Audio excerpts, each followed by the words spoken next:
today at atease.org. A helicopter crashed into a home in Evergreen this past Sunday. The crash occurred on South Main Street after a lifesaver aircraft was returning from transport of a medical case. No fatalities have been reported.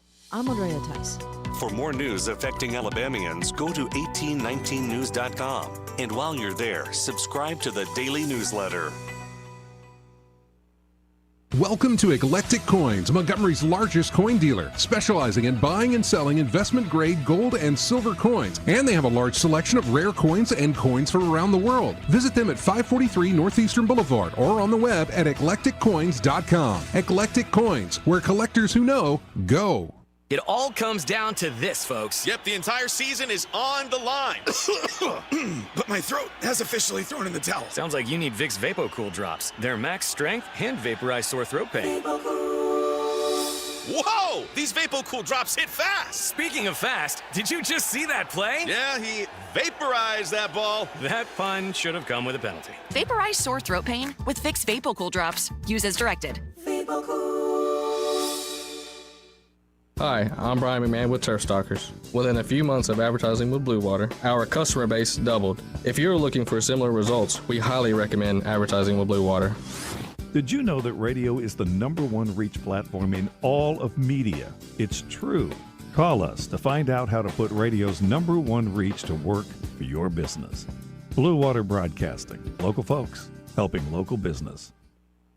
The views and opinions of the following program are solely those of the host and other contributors. These do not necessarily represent those of Liberty Acquisitions 825, Blue Water Broadcasting, its management, staff, or any advertisers.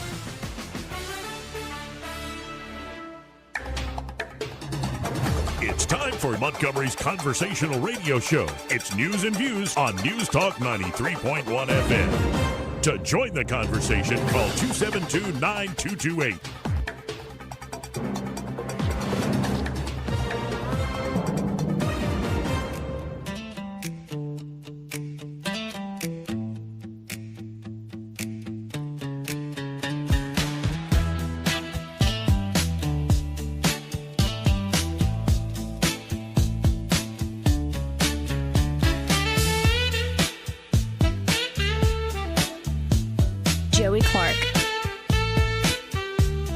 Welcome into the program. USA, USA, USA. Oh, how glorious it is not only to win gold, but to take the Canadians down a peg. They deserve it. But before we get into the festivities, especially the FBI director having way too much fun, I loved it. Seeing Kash that riled up. I want to begin, well, with where my heart was at over the weekend, especially after our conversation last Friday. Whoever sheds the blood of man, by man, shall his blood be shed. For God made man in his own image. Genesis 9:6. The sacrifice acceptable to God is a broken spirit, a broken and contrite heart, O God, thou wilt not despise. Psalm 51:17. The time has been set. A man is now scheduled to die for his complicity in the crime of murder. At the stroke of midnight, March 12, 2026, a 30-hour window will open, whereby the state of Alabama will put Charles Lee Sonny Burton to death with nitrogen gas as retribution for his involvement as an accomplice in the 1991 murder of Doug Battle. Mr. Burton's life now rests in the hands of Governor Kay Ivey.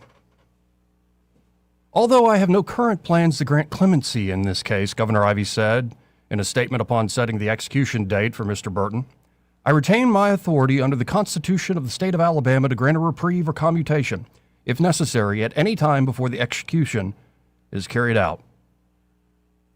What more solemn authority does a governor possess than to choose the mercy of life or let fall the justice of death? I cannot begin to fathom the weight of such a decision. Yet for all who look at this case, that is what we must do. We must place ourselves in the governor's shoes, weighing not only the facts of the case, but bearing the cross of such authority, whether or not we approve of her final decision. I'm not one to disapprove of the death penalty in principle. The sword of authority does not fall in vain. I truly believe that if a man commits certain crimes and sins against God and men, then his life is forfeit. That death is not only just retribution for the victims of his crimes, but a means of setting right the moral order and the common good in pursuit of God's will. Indeed, I support the death penalty in principle not only for murderers, but for the worst of the worst who would prey upon innocent children. That said, if I were Alabama's governor, I would not put Mr. Burton to death. I would grant him the mercy of spending the rest of his life in prison so that he may have a further chance to offer up a broken spirit before God. Perhaps if you were Alabama's governor, you would choose differently. Perhaps Governor Ivey will as well. Mr. Burton, now 75, did not spill the blood of Doug Battle in 1991. He did plan and participate in the robbery of a Talladega AutoZone along with 5 accomplices that day, but he did not pull the trigger. In fact, Mr. Burton did not even witness the tragic shooting of Mr. Battle with his own eyes. All 6 men involved in the robbery were indicted for capital murder. Most pled down to lesser charges, avoiding the death penalty, while Mr. Burton and the man who did pull the trigger, the man who did spill Mr. Battle's blood, Derek DeBruce, received death sentences. Mr. DeBruce is now dead, but not from the sword of any earthly authority. Before his death in 2020, Mr. DeBruce's sentence was commuted to life without parole by the state of Alabama after a federal court overturned the triggerman's initial death sentence in 2014. That Mr. DeBruce no longer faced the suffocating fog of a death sentence in his remaining 6 years on Earth, yet Mr. Burton now faces death by nitrogen gas in just 17 days as I read this, for the same underlying crime, strikes me as arguably unjust. That the man who killed Doug Battle was spared the death penalty while the man who did not even witness the murder still faces capital punishment cries out for mercy. Again, though I can only imagine the weight of authority in this matter, if I were governor, I would not put Mr. Burton to death. Again, I would grant him the mercy of spending the rest of his life in an Alabama prison so that he may have a further chance to offer up a broken and contrite heart as acceptable sacrifice before God. That said, there is much more to Mr. Burton's petition for clemency that might sway others who are not moved simply by this disparity of sentencing. For instance, 6 of the 8 living jurors from the case have no issue with the commutation of Mr. Burton's sentence to life without parole. Moreover, Doug Battle's own daughter, Tori, who was 9 years old at the time of her father's murder, is asking for the governor to show grace to Mr. Burton. For more of the argument in favor of clemency for Mr. Burton, I recently interviewed Assistant Federal Defender Matt Scholes on my radio show, who has represented Sonny for over 17 years. The time has been set. A man is now scheduled to die for his complicity in the crime of murder. So as Alabama awaits this decision of the governor, I will pray for Governor Ivey, not to sway her will to my own, but that she may carry the sword of authority as a cross, with wisdom and fortitude to do God's will, as one so made in his image.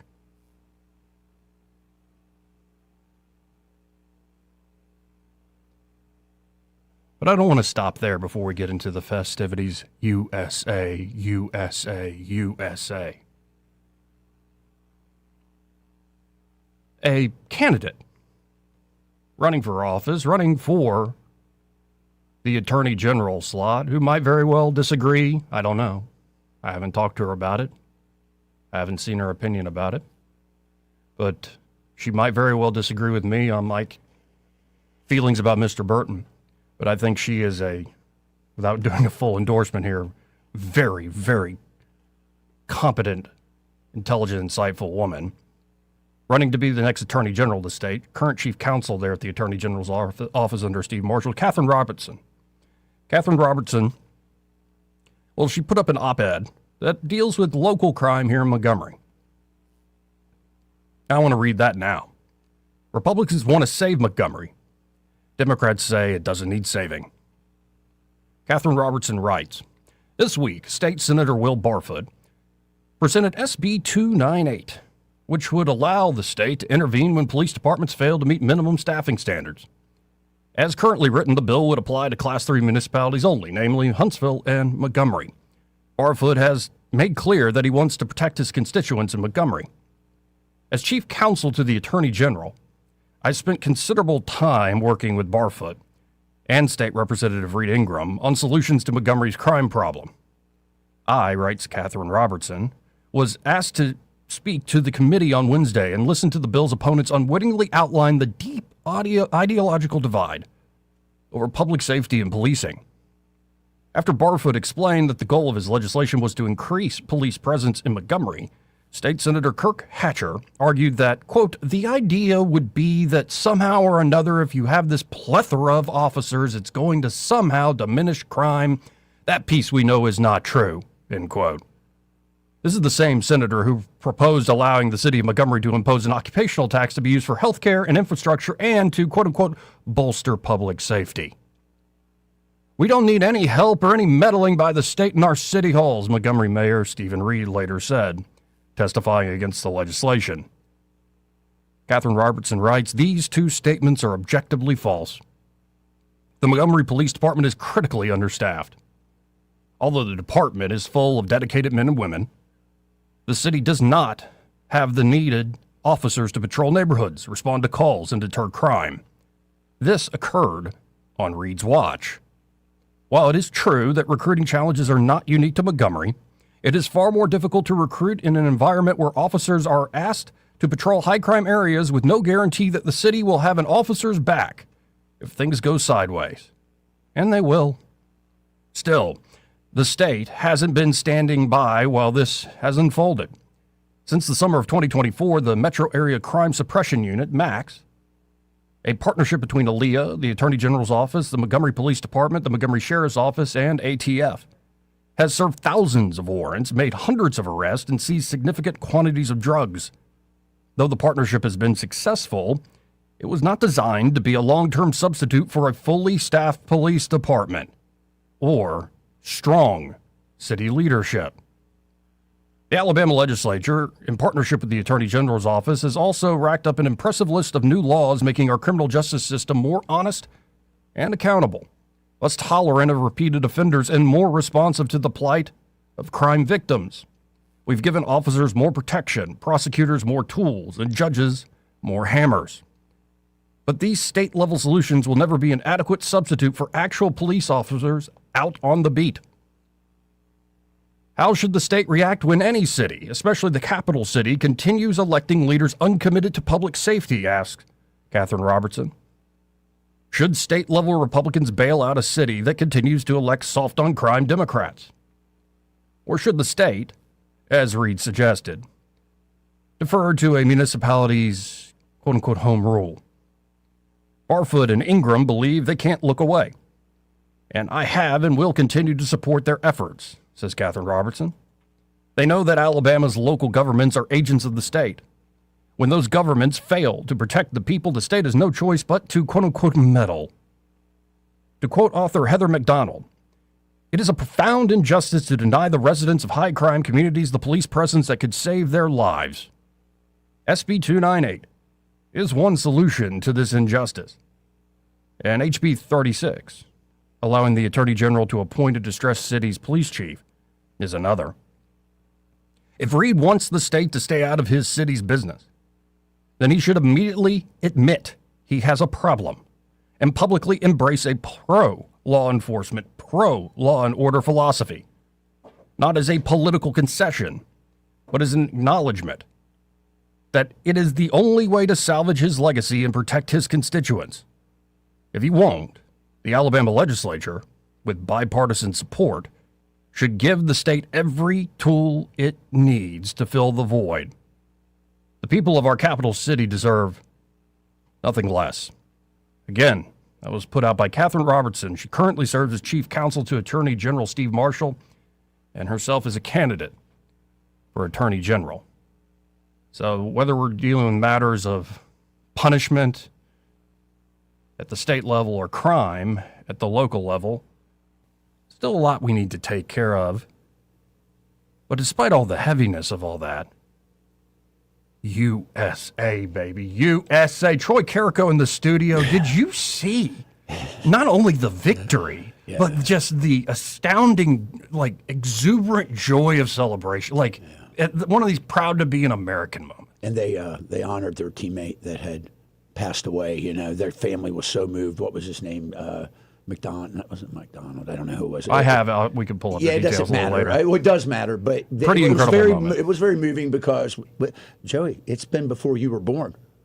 Yeah, before the last time the we did 1980 it. Miracle on Ice. It's a big deal. You believe in miracles. You know what's great is someone sent me a picture of an eagle in a hockey uniform, blue hockey uniform with USA on top of a Canadian goose in a red.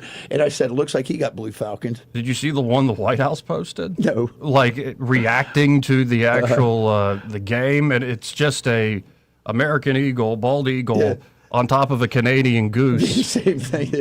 Yeah, this is fantastic, man. Love it. And also, this one photo of this kid. The guy, like, this it will forever be a classic photo. I'll just show it on my phone. With his teeth with his teeth and his fist up. Hughes, his name's Hughes. Yeah, he plays for the new I think New Jersey Devils, the Jersey Devils. Yeah, and Team USA bringing home the gold in that way, especially against the Canadians. And they were very, okay, so their captain was out, but they were very kind of, there was a lot of anti-American vibe and by the way, out of all of them. By the way, along with that anti-American vibe, there is this heavy anti-Alabama vibe going did you viral. see that? Because the Canadian Globe and Mail wrote a piece saying Canada's Alabama's got a higher per capita income than Canada. And we're like, all these folks and others from other states just joined in dogpiling on, actually, Alabama sucks. Y'all don't come down here. We don't want you down here. We'll be ruining it with all your ridiculousness. They're right, though. Canada's right about being, even though Alabama may have those standards that Canada is better lived, that's not true. We got a Tim Hortons coming, so we don't need them anymore. Right. We got them coming to Birmingham, Tim Hortons, y'all. I just love that not only the United States, Team USA win the gold against Canadian hockey, at the same time Canadians are realizing, wait, Alabama not only is wealthier than us, it's probably more beautiful as they tried to start to make all these complaints, like, finding photos of shantytown stuff that do exist. Well, but Alabama, what a beautiful place this is when you just step outside of your bubble. Amen. USA, Alabama, right? So we got some calls rolling in here. Let's go to line one. You're on there. Who's this? Hey, this is Stacy George. How are you today? Good. How are you, Stacy? Doing good. Hey, I thought it was interesting as your introduction, and I've been in Montgomery, doing a lot of different things, and I had a Bully with a Badge Elimination Act out there kind of circulating the last couple of weeks. But let me tell you what dropped Friday. Senate Bill 316. I call it John 316, and it's an accountability act about what's going on in these prisons in Alabama. And it's sponsored by, what's his name? Larry Stutz. I read the piece Larry put out citing his faith, and I agree with his point very much. It's great. Yeah, it's really good. I read it and looked over it. But my state senator is actually signed on too, Senator Kitchens. Very good. So I thought that was good. Yeah, so we got bipartisan support. And, we need accountability. Being a 13-half-year correction officer in the state of Alabama, I saw so many things. And that's where my Bully with a Badge Elimination Act come up, is there's so many terrible things that I have seen from law enforcement that it was just terrible. Things that we're supposed to be, portraying as law enforcement, and we're not even following the rules. And there's a lot of good officers, but there's a lot of bad ones too. Well, and this act is amazing. And to Larry's point and where I'm coming from when I was thinking about the possible execution of Mr. Burton is the sort of authority, and that comes in many ways, and certain folks, chief officials, have more authority than the lowly officer on the ground or officer in the prison, but every officer of the state carries a sort of authority. It's best that they think of it as though they are carrying a cross. Sacred. That's exactly right. And we're preparing to do that, too. Yeah. In Montgomery this year, this will be the first year I do a Carry the Cross event.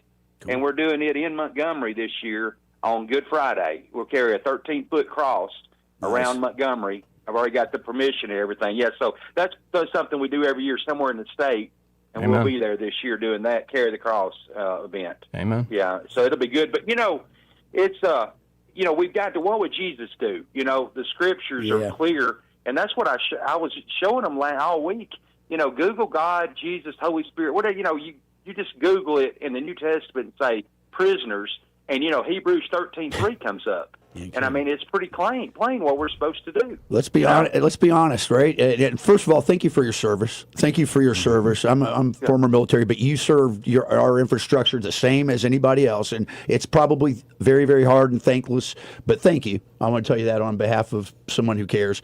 And number two, the thing about it is, Joey, I think that when you add the prisoner piece to it, all of our greatest stories in the Bible seem to center around being a persecuted and a Christian. Paul, all of the things, and we just look at it. So yeah, you spot on, brother. Good stuff. Thanks. Appreciate you, Stacy. Yep. Thanks for the call, man.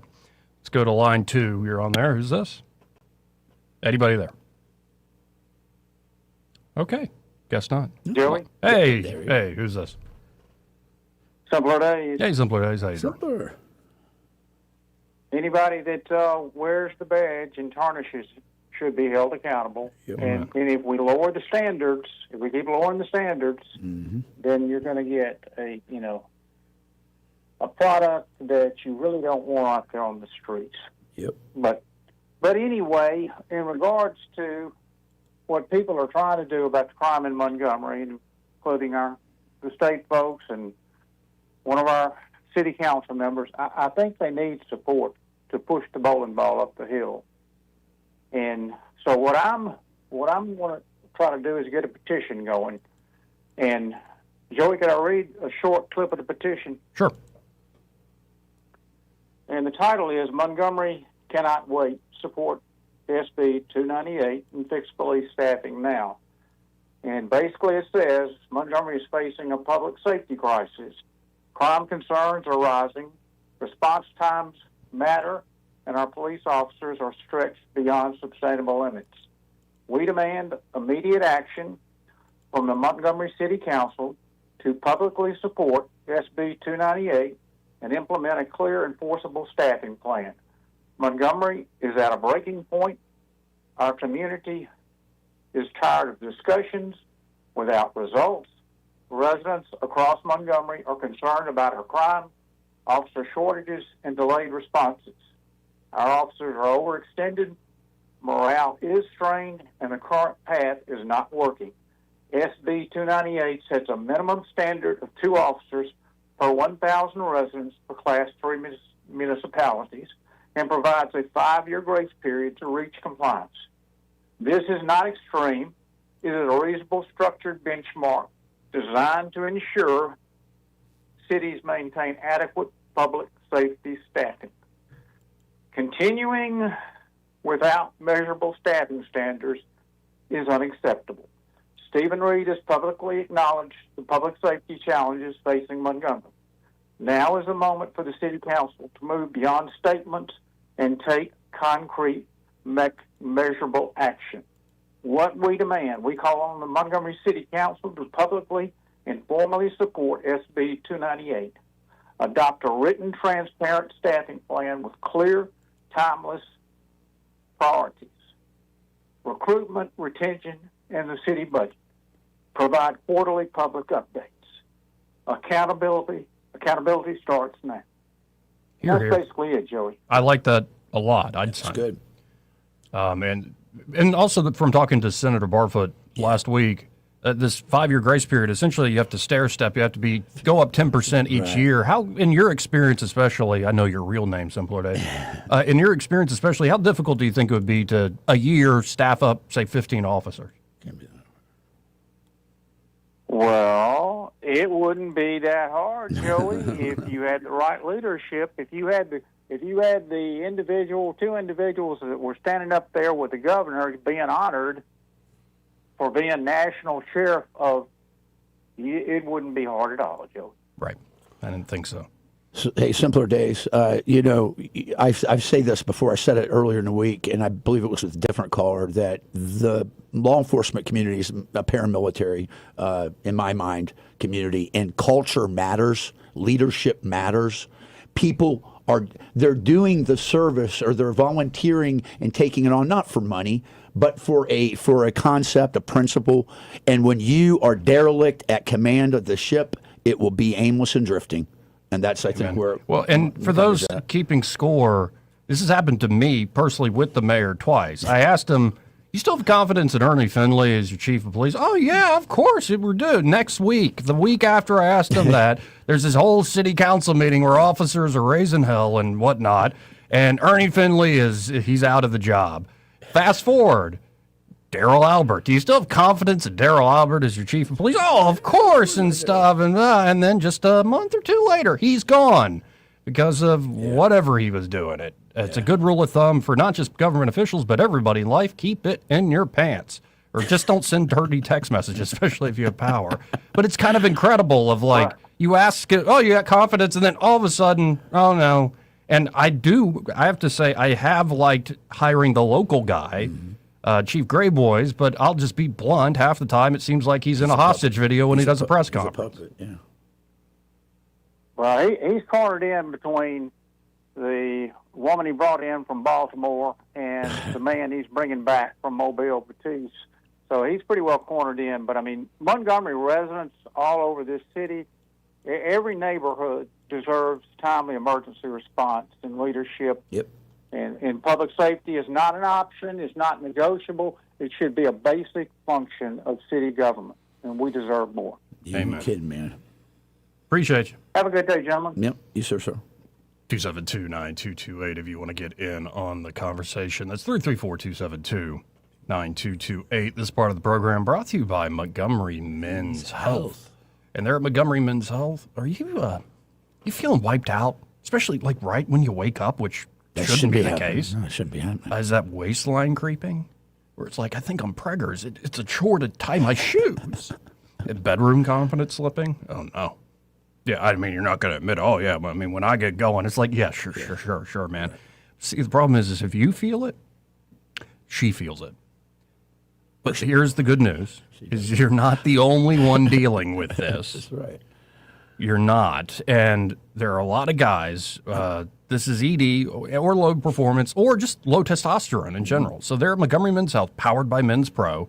They're a men's performance clinic serving Montgomery, Alabama. Been serving the community for a few years now. It's in-person care, not the online pills where you have no personal touch at all, no customization at all. They get labs done quickly. They have urology backed medicine, personalized treatment plans. And, as a client myself, I feel leaps and bounds better. And there's so many different options depending on where you are in life, whether your problem is low testosterone or, just be blunt, erectile dysfunction, or any other issues that you might be having that are unique to you as a man. So y'all check them out today. Make an appointment. Call them at 334-440-3663. That's 334-440-3663. Or book online in under 30 seconds at MontgomeryMen'sHealth.com. Montgomery Men's Health, for every man in every season of life. Want to carry News Talk in your pocket? Download the News Talk 93.1 app from the App Store. Available on iPhone and Android. Never miss a moment. Download now.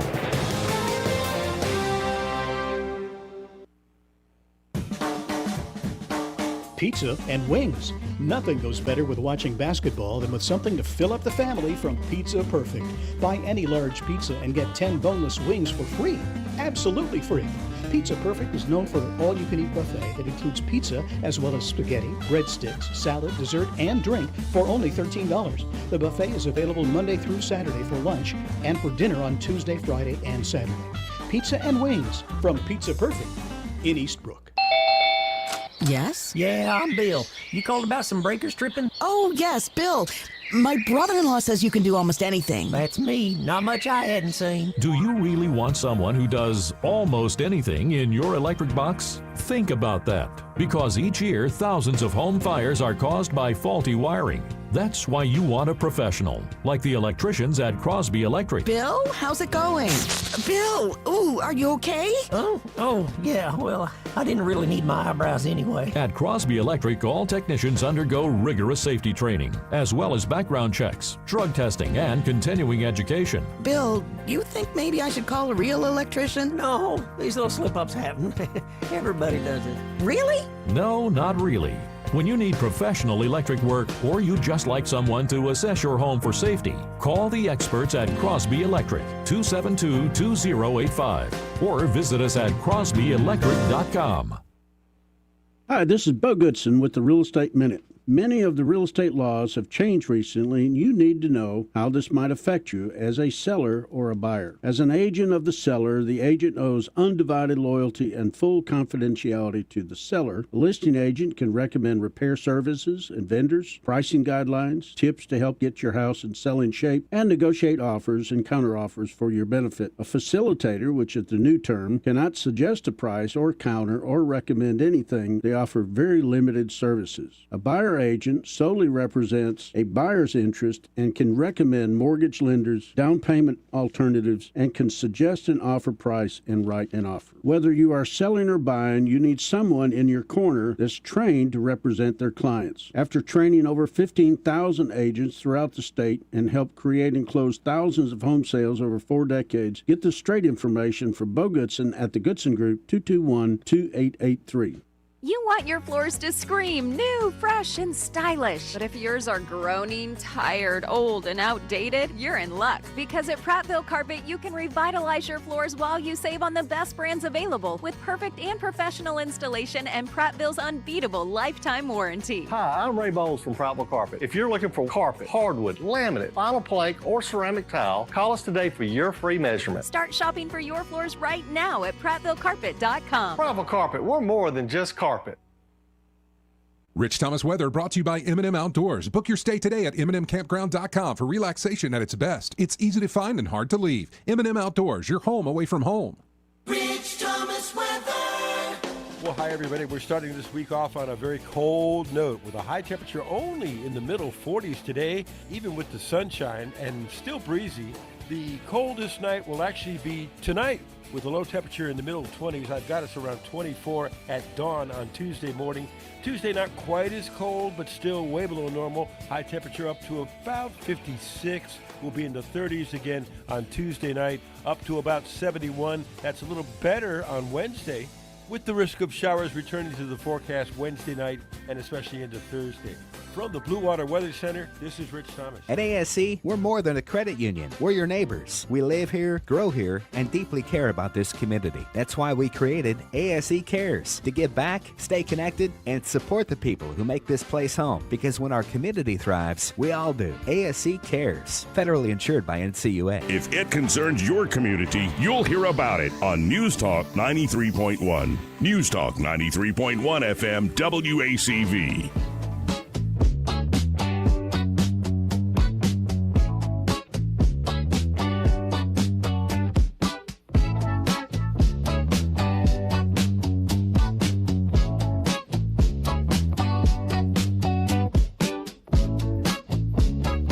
Joey Clark. Welcome back. I'm your host, Joey Clark. A little after 1 o'clock, Alan Mendenhall will join us for his regular visit. And he actually has a attaboy to Regions Financial, who followed, him and Heritage Foundation were moving to say, hey, hey, Regions, why don't you stop it with all the woke ESG stuff? And apparently they have. Really? So I bank with them some, and I'm glad to hear that because I was thinking about leaving them. Yeah, this morning he is that boy to Regions Financial for actually listening to shareholders and getting back to just their basic mission, using as an economic platform, not a political platform or any of the debanking practices. And then last week Alan had, and we'll have to ask him about it, this whole idea of bring back the Southern gentleman. Oh man, I love that idea. Listen, what gentry? We should be Southern gentry. They will know us by our honor. But this one piece, it's still, I have to revisit this. After reviewing information suggesting that Alabama was doing better economically than Canada, a writer for the Globe and Mail, Canada's largest newspaper, decided to visit the state and left with a radically different perspective. most of what you think you know about is wrong. His analysis has people on both sides of the border fired up. How Canada Became Poorer Than Alabama, the headline blared in a long-form feature story published Friday, which went viral over the weekend with over 5 million views on the X post alone. A second post mocking the story also got 5 million views. For an overdue wake-up call, the Globe traveled to the Deep South to understand how the state is breaking stereotypes and at times looking richer than Canada, the subtitle reads. Coming into the piece, the writer's perception was exactly what one would expect from someone who has been fed a steady diet of AL.com propaganda painting residents as backwoods and racist. But Alabama's tropes are hard to shake. The state is backward and full of Bible thumpers and bigots, allegedly. Allegedly, the author writes. One trip to Huntsville and Birmingham and a review of the state's population, economic development, low unemployment rate, and other metrics, and a few interviews had the author second-guessing those first opinions and challenging others to do the same. But being on the ground in Alabama, it was obvious that Canadians need a wake-up call. They tend to view the economy through a historical lens. This is a G7 country that has long punched above its weight. Yet capital is global now, and competition for it is fierce. If Canada isn't careful, places such as the Deep South will continue to steal jobs. The Eli Lilly plant, awarded in December, could have just as easily gone to Montreal, a pharmaceutical hub, the story read. While the author found much to admire, he also questioned several areas, including rural health care, the minimum wage, and the state of education in poor districts. In the meantime, the story did not go over well on the Canadian side of the border, with one radically progressive account seething, resulting in an endless stream of responses. Genuinely very funny people are arguing Alabama has a higher standard of living than Canada. Are they smoking crack? Said the Polling Canada account. And the responses on X alone are straight up epic. Well, one guy, Scott Buttram, who I guess is the Trustfield Tribune, says, yes, we all smoke crack down here. You would hate this place. I love that every Alabamian is like, yeah, we suck. You're right. Don't come here. When you were reading that, I'm thinking, he goes, well, we got us to thinking. We sent a reporter down to check. Shouldn't you have done that before you made some stereotypes? That's terrible reporting, right? That sounds stereotypical. I know it is. I wouldn't have moved to Canada if you paid me $10 million to do so. I'm hitting golf balls in the driving range wearing shorts at a polo right now. That's from Alan Mendenhall. Tell us, all you know about Alabama is what the movies tell you without telling us, says another. And one of my favorite follows on X, 3-Year Letterman, who's just a satire account, and his response was, you have 0 SEC championships. I know, I saw that. No, I did hear that. No, that guy, he's gold. He's so funny. You know what's funny? When I was up in Kentucky on the Bourbon Trail one time, there was a private dinner, and we were seated with people we didn't know. There was a woman from D.C., Washington, D.C., actually Baltimore, but she worked in D.C. She said that she was asking us about where we were from, and I said, Alabama. She goes, oh, my. She says, are you all still sicking dogs on people down there? And I said, have you ever been to Alabama? She said, no, I don't intend to ever go. And I said, must be nice to make stereotypes about places you've never been. Mm-hmm. And she kept on. And finally I said to her, you know what we need to do? Build a wall around D.C., not to keep us out, but to keep people like you in. Amen. And I just walked away from it. Another response. Remember that time the Alabama government froze truckers' bank accounts because they protested a non-working vaccine mandate? Oh, me neither. Nah, I never happened. Huntsville, Alabama's metro area has more engineering degrees per capita than just about any place else in North America. Get over your arrogant misconceptions. Alabama has sugar sand beaches. Huntsville is home to Marshall Space Flight Center, where the Saturn V rocket that put humans on the moon was developed. The U.S. Space and Rocket Center is a major global attraction. Peanut Festival, Boll Weevil Festival. We got everything. And then people are sharing photos of the coast. Of the forest. Good. And that's another thing that started trending is people didn't realize how, I think, Alabama, maybe with the exception of the deep northeast like Maine, has like the most forest of any state. Georgia has the most in the country, and then Alabama's second or third, and Maine is third or second. And you know what else? This is the only state where you can make steel from start to finish with every product found in the ground here. All right. That's pretty big. Alabama produces 1.3 million automobiles per year. Canada produces between 1.3 and 1.5 million automobiles a year. Canada has 8 times the population of Alabama. Airbus's Mobile plant produced 80 jet airliners compared to 75 in Mirabel, Canada, despite Canada having 8x the population of Bama. How about the tax rate too? If you were to move up to Canada, it's terrible, right? Yeah. It's like 40% flat. And they're like, well, we got free health care. And, if you have garbage. something really serious, I guess you got to go on that waiting list. Here come to It's America. almost like when you have scarce resources, you can either do queuing, right, or you could use a price system. Now, in this country, we kind of do a weird, bastardized mix of both. Of course we do. Which is the problem, I think, especially on the control and the supply side of our situation. Would agree. But I would much rather take my chances of being able to actually pay for a procedure instead of having to wait, and hope I get to see a doctor. Now, that's not to say there aren't problems with rural health care in Alabama. There are. Yeah. But you know how you fix that stuff? It's not by redistribution of wealth. Nope. It's called innovation. Innovation and competition. And prosperity, and use that newfound prosperity to actually stand things up that are sustainable, not in a green way, but sustainable and profitable money way. And we can do it out of the kindness of our hearts. We have social safety nets like crazy. We're not getting rid of them. And so, I don't know. I just find it ridiculous. You know what was the most disturbing thing to me about all of it? And I mean, that's because I lived up by it. They were looking out in the crowd and go, who can we pick on? Who's our big? Who's Alabama? They skipped Mississippi and West Virginia. Yeah. I'm sorry. Yeah.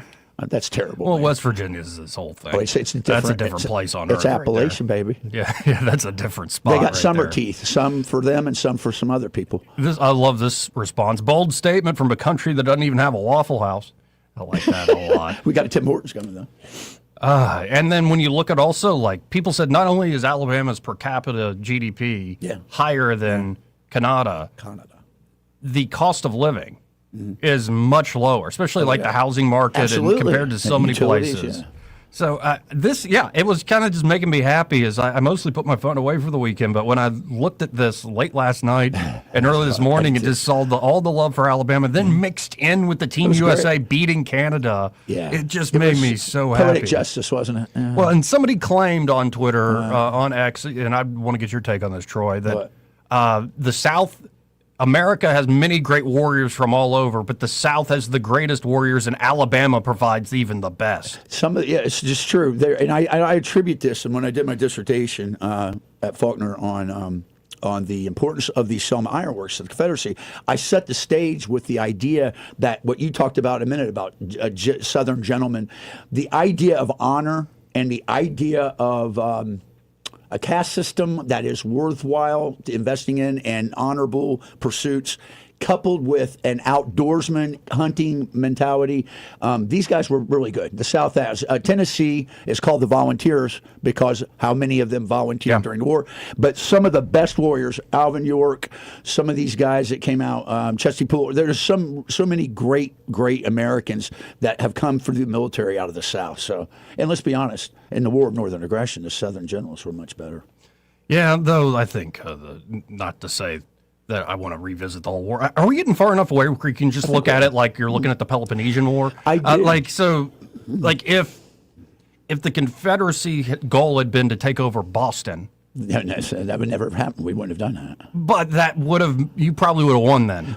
Possibly, but the thing is... the whole idea of just play defense often doesn't work out quite as well. Economically, they had to. The industry was too great. But here's the thing. They were fighting for foreign recognition. And if they could get foreign recognition, then they thought they could win. And the thing about it is this, Joey. Do you think for a moment the 10th Alabama or the 1st Mississippi would have marched to New Hampshire should it decided it wasn't going to play anymore in this game? Joey, and you're right. The further we get away, but think about it. We're not that far away. It's less than 200 years. Oh, well, I agree. To some nations, that's nothing, right? And to many, I mean, that's just a drop. But think how different the nation is now. I know. It's crazy. So here's my question to you. What would people go, we're headed towards a civil war. It would look much different. Oh, yeah, it would be. But it would be flyover states versus the Eastern Coast Board and Western Coast Board, and that's about it. It would be hell. I'm sorry. I don't think there would be clear sides. It would be very, very, it'd be very discombobulated. Especially now with modern tech. You ain't kidding. Yeah. There's this person's face. We'll throw in facial recognition and have a drone go out to just take care of him. Yep. It's stuff like that.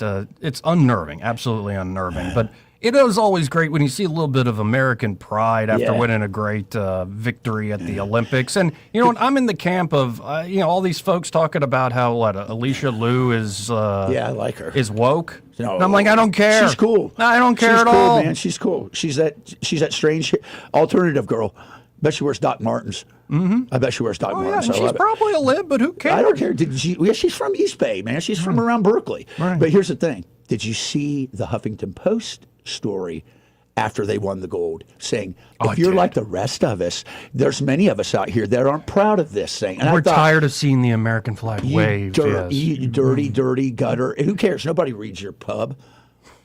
I did, though. I did. Wow. Do you remember that Andrew Breitbart helped pump up the Huffington Post? That was really, that's why. It's with him and Ariana Huffington. That's when I started looking into it. And then I'm like, this is liberal as crap. No, it used to be, and I was about to say it, it used to be where liberals and conservative You could go folks there. Yeah. were like, we're American, and we can do the satire, and we can make fun of ourselves. And you still have, I think, a lot of people in the middle who actually can break bread together. But the extremes are driving the car, baby. And, That's the problem. Maybe something like good old-fashioned competition and whooping the Canadians. Team America. How's that for you, Lord Maple Leaf? Belvedere. We got to say it in a southern voice. Belvedere, get my goose cooked, please. Now you're reminding me of, I saw a skit from SNL that came on my feed that's from like 20-something years ago with Christopher Walken, and it's like an old-timey antebellum plantation porch, and he's Colonel Angus. Angus, that's right. Yeah, and you say it fast. Colonel Angus. Sounds like something else. I like it deep in the South where it's hot and it's dirty. And You ever I'm listen, Colonel Angus. have you ever heard Christopher Walken read Where the Wild Things Are? Yeah, it's great. God, he's like, it's great. Where the wild things are. He's like, and by the way, it's of all the great things he's done in movies, Walken has done, that monologue, that short monologue, one scene he does in Pulp Fiction is just incredible. Like, it's slightly comic, but then it's also has the gravitas of like somebody who actually did survive the war, and I'm bringing this back. And then, like, it's a perfectly written and performed scene. That and The Usual Suspects. He plays a great character. My goodness. Anyway, we got to. There is no Kaiser Soze. We'll be right back. He may not know whether he's coming or going, but whether you're going to work or coming home, Greg Budell is there. Mornings, 6 till 9, and afternoons, 3 till 6. Only on News Talk 93.1 FM, WACV. For too long, Alabama's statewide news companies have shamed us for our conservative Christian values. Alabama deserves a news company that cherishes our culture, a company that isn't bought and paid for by the powers that be. 1819 News is that company. Run by Alabamians for Alabamians, 1819 News celebrates what is good and beautiful about our state, while exposing those who work against our values in secret. Just go to 1819news.com to learn more. Subscribe to our newsletter. That's 1819news.com. Hi, I'm Carl Schmidt, naturopath and owner of the Herb Shop Wellness Center at 8161 Vaughan Road. You know, with over 30 years experience in natural wellness, I've seen countless health fads come and go. A few years ago, we added a patented technology that actually activates your stem cells. It reverses the aging process at the cellular level. However, you do need proper hydration and targeted nutrition. At the Herb Shop, our advanced scanning and testing technology allows us to accurately assess your nutritional needs and get a customized plan for you. Come in today and see what the Herb Shop can do for you. News and talk without the static. The River Region's most trusted voice. News Talk 93.1 FM WACV.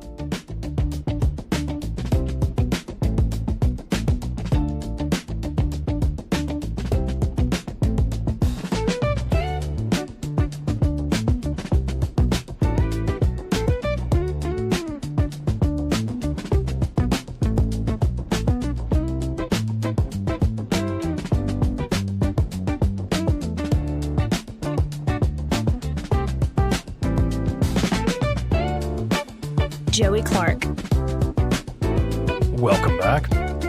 This is part of the program brought to you by Invista Advisors. And normally we have Austin Branco on, but he is tied up with work, which I always like hearing from a sponsor, a great sponsor like Austin and the team there at Invista Advisors. And of course, Invista Advisors can help you, say, with your stock portfolio, with your investments. Austin runs the brokerage desk there at Invista, but they have an entire team beyond just investments and managing the money in that way, they can actually put together a long-term, multi-consultant, multidisciplinary plan for you and your finances. So whether you're just starting out life, starting a family, want a plan for taking care of the kids later in life, or you need something like life insurance, could be you're more in the middle of life, possibly a lot of your money's tied up in a small business. So how do you even begin to offload that, change your life into retirement?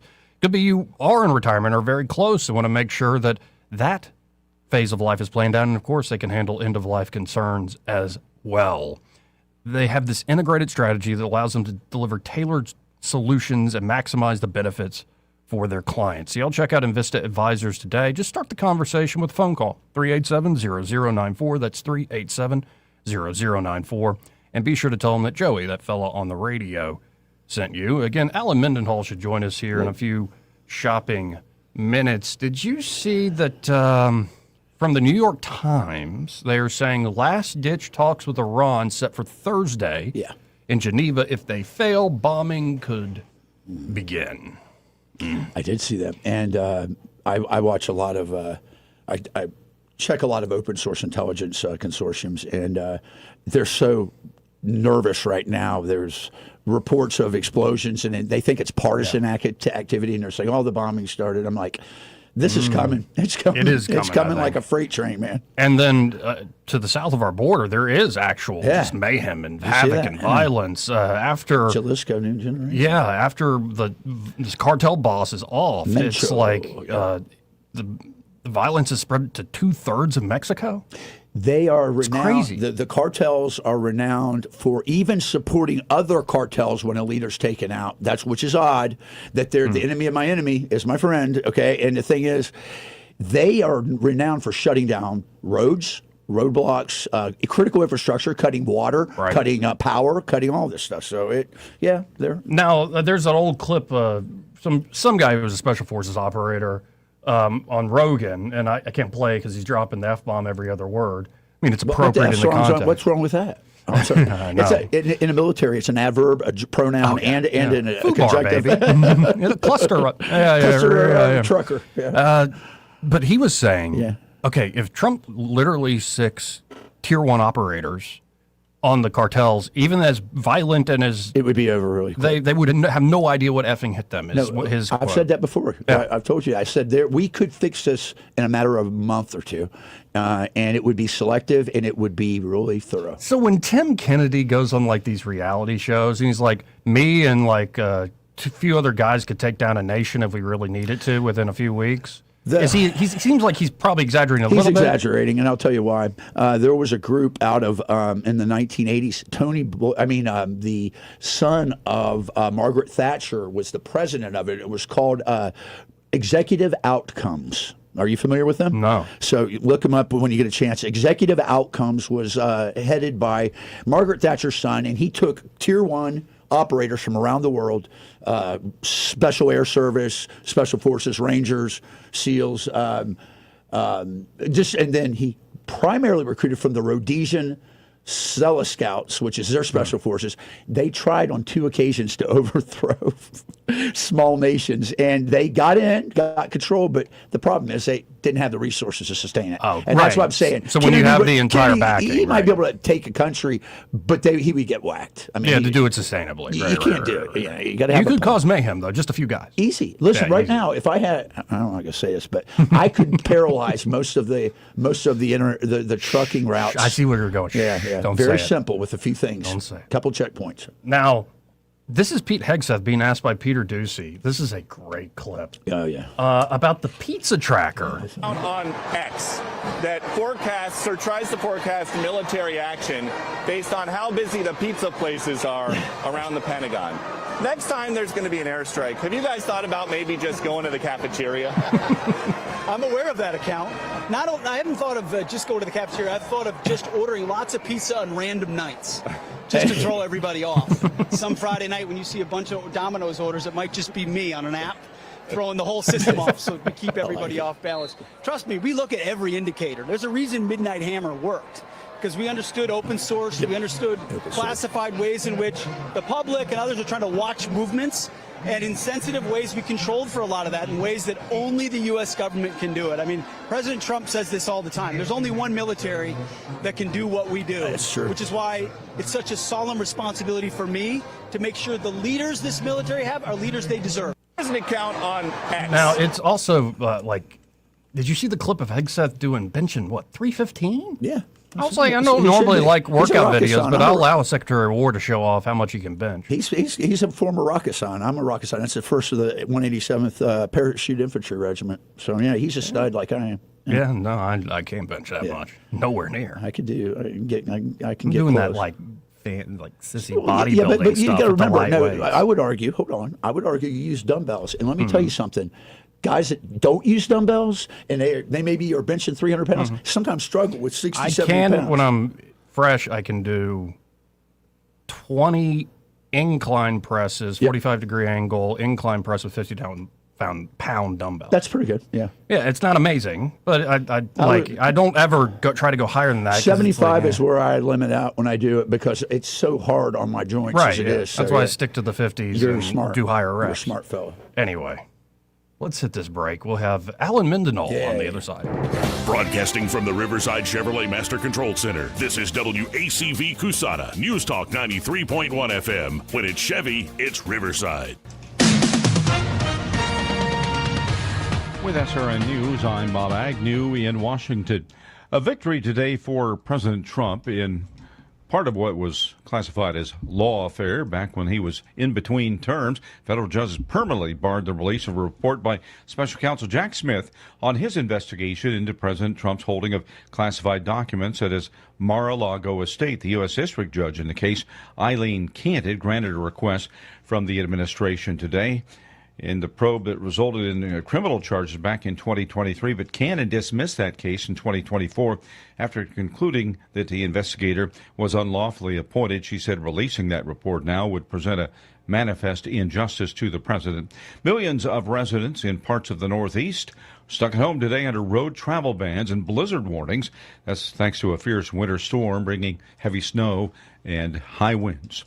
This is SRN News. Hi, it's Mike Gallagher. A lot of us are thinking about taxes, home projects we've been putting off, ways to get ahead financially in 2026. Now's the perfect time to talk to my friends at Fellowship Home Loans. If you want to lower your mortgage payment, they can help you refinance. If you need access to cash for home improvements or to wipe out high-interest debt, their fixed-rate line of credit is one of the best tools out there. Fast approval, predictable rate, and flexibility to use your home's equity wisely. Remember, many people still qualify to skip their next 2 mortgage payments. Imagine starting big projects or paying down debt with 2 months of breathing room. My family and I have used Fellowship personally. I trust these guys. Take control of 2026. Go to fellowshiphomeloans.com/Mike G. fellowshiphomeloans.com/Mike G. fellowshiphomeloans.com/Mike G, or call 800-510-MIKE. That's 800-510-6453. Fellowship Home Loans, mortgage lending by the book. Nationwide Mortgage Bankers, DBA Fellowship Home Loans, Equal Housing Lender, NMLS number 8193. Rich Thomas Weather is brought to you by McPhillips Schimbaum. My name is Aaron Luck, a partner with the law firm of McPhillips Schimbaum. If you or someone in your family has been seriously injured by the negligence of someone else, call me directly. 262-1911. Rich Thomas Weather. Well, hi, everybody. We're starting this week off on a very cold note with a high temperature only in the middle 40s today, even with the sunshine and still breezy. The coldest night will actually be tonight with a low temperature in the middle 20s. I've got us around 24 at dawn on Tuesday morning. Tuesday, not quite as cold, but still way below normal. High temperature up to about 56. We'll be in the 30s again on Tuesday night, up to about 71. That's a little better on Wednesday, with the risk of showers returning to the forecast Wednesday night and especially into Thursday. From the Blue Water Weather Center, this is Rich Thomas. From the Blue Water Broadcasting News Center, here's today's top stories. Alabama residents are receiving new chip-enabled EBT cards. The new cards have been mailed to all Alabama EBT card holders. To reduce fraud and theft, the new EBT cards are automatically defaulted to block out-of-state and online purchases. To unlock your new Alabama EBT card, use the Connect EBT mobile app or the Connect EBT website. World-renowned ballet dancer Misty Copeland is coming to the capital city. Misty Copeland became the first black female principal dancer at American Ballet Theater in 2015. She'll be in town for an evening with Misty Copeland on March 3rd at the Davis Theater in downtown Montgomery. Manufacture Alabama has launched the second year of its statewide Manufacturing Madness, the coolest thing made in Alabama contest. Manufacture Alabama allows and encourages the public to nominate and vote for their favorite products made in Alabama. Submissions will be open through March 6th. From the Blue Water Broadcasting News Center, I'm Sky Mosley. This hour of news and views is brought to you by our good friends at Alabama Home Mortgage. Alabama Home Mortgage, 567-4223. Visit them on the web at myalabamahomemortgage.com. NMLS number 1586368. An equal housing lender. We get this question all the time. Do you handle that? Buying or selling a home? Yes. Commercial? Yes. Land or investments? Absolutely. Hannah and Eddie Realty Group. One team. Every real estate move. 334-322-0662. The views and opinions of the following program are solely those of the host and other contributors. These do not necessarily represent those of Liberty Acquisitions 825, Blue Water Broadcasting, its management, staff, or any advertisers.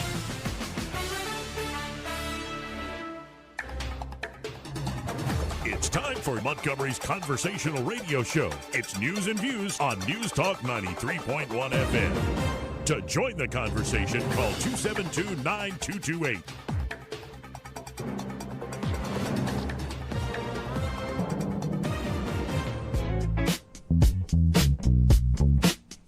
Joey Clark. Welcome back. I'm your host, Joey Clark. And as promised, folks, always enjoy these visits. We have joining us on the stream Alan Mendenhall with the Heritage Foundation, and he's the research fellow there at Thomas A. Rowe Institute for Economic Policy Research Fellow and senior advisor at the Free Enterprise Initiative at Heritage. Alan, how are you doing today? I'm good, Joey. How are y'all? Oh, we're all right. Yeah, well, life is flying by. Real quick, what do you think about just that American pride moment of Team USA delivering the gold in hockey? I love it. I don't know if y'all spoke about the article from Canada that was out yesterday. Just did. Yeah. But, oh man, that was great. I love that these southern red states are outperforming all the blue states, to say nothing of Canada. Amen. We've got job growth, we've got population growth, we've got businesses relocating to these southern states. Alabama still could do better, but if we follow in the footsteps of Texas and Florida and South Carolina, we're going to be just fine. So these blue states have bad weather, high cost of living, and we've got more housing down here. Yeah. We got a lower cost of living. It's a much better option for people. Yeah, just a second ago, I read your response on X saying you were out on the golf course in shorts. They couldn't pay you $10 million to move to Canada? Well, it's funny. For 11, I would go for a summer. Well, you would get taxed at 42% initially going up there, so you got to remember that. That's right.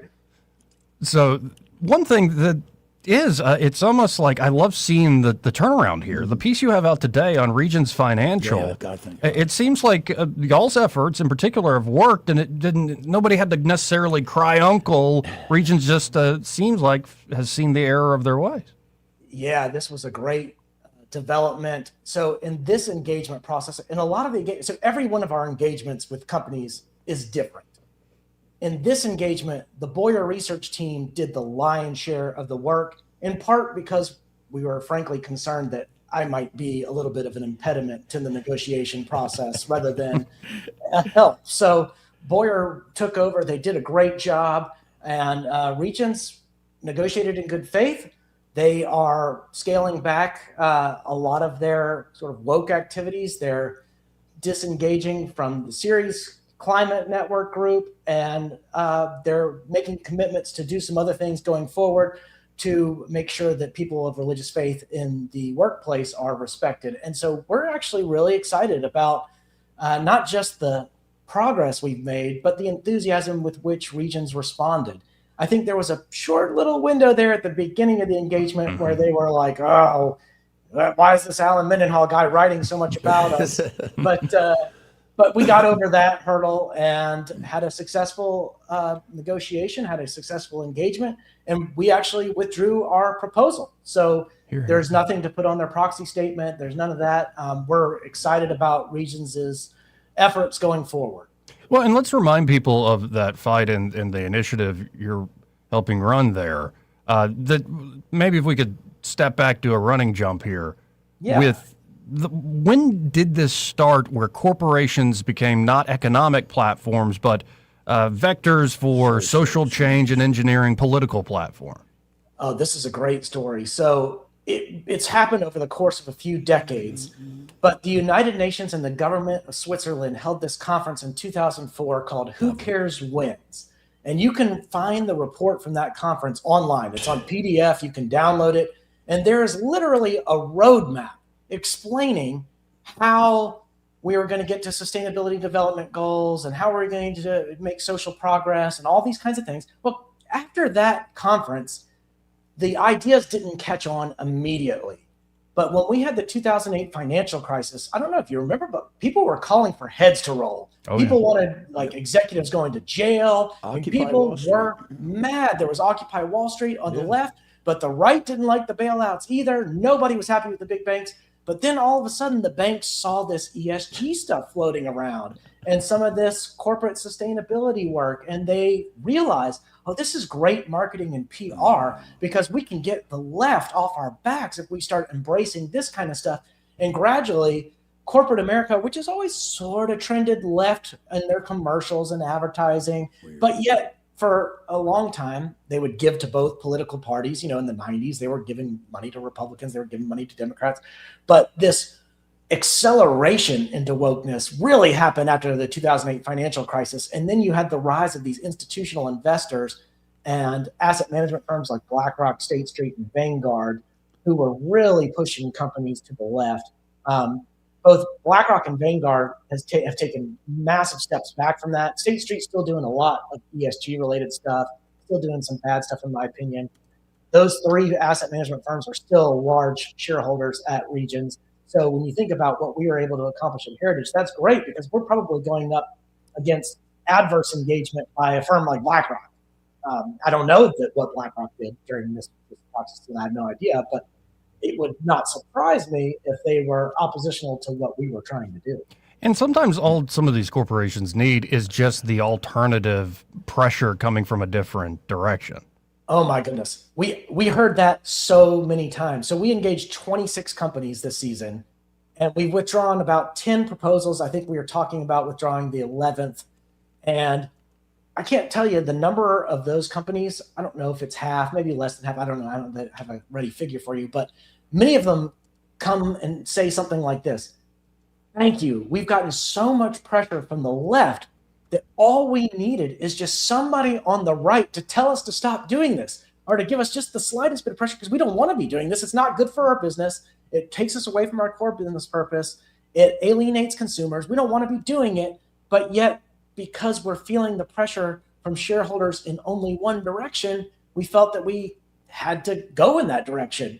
And they're thankful. Meta is a great example. I don't think Meta would mind, honestly, if I talked about their engagement. That engagement was so great where they said, look, tell us if we're using the SPLC. We'll look high and low, far and wide, anywhere you want us to look to make sure we are not touching the Southern Poverty Law Center's diagnostic tools, including their hate mail.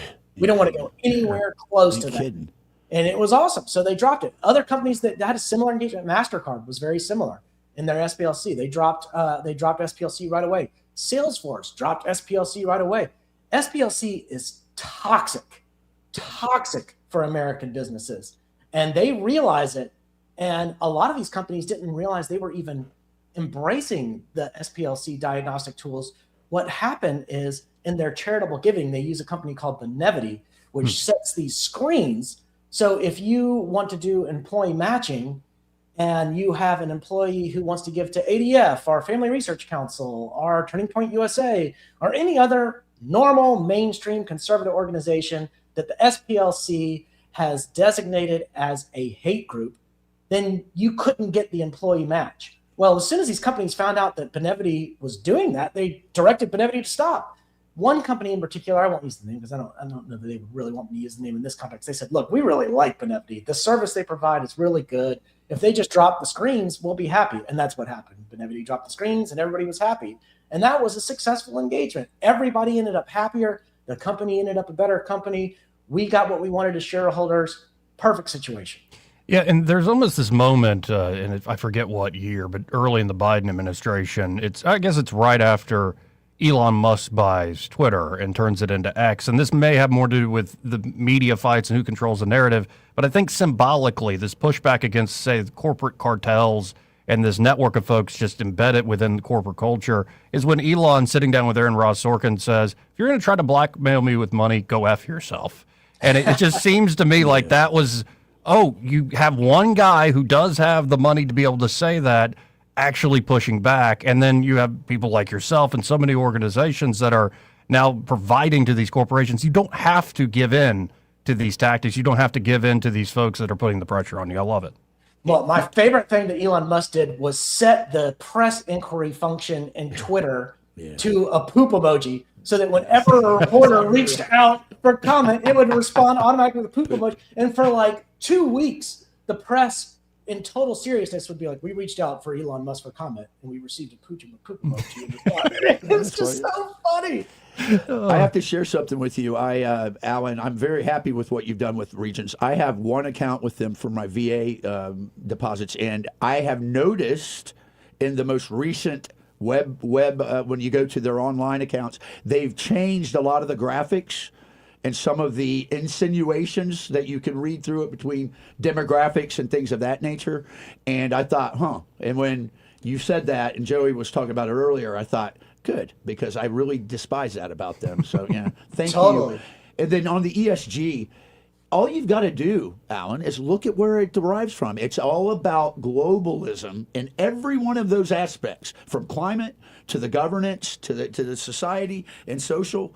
It's all from a macros perspective, which does not favor America. Oh, totally right. The phrase global governance appears innumerable times in the academic literature. If you just put it in the academic search databases, you get tons.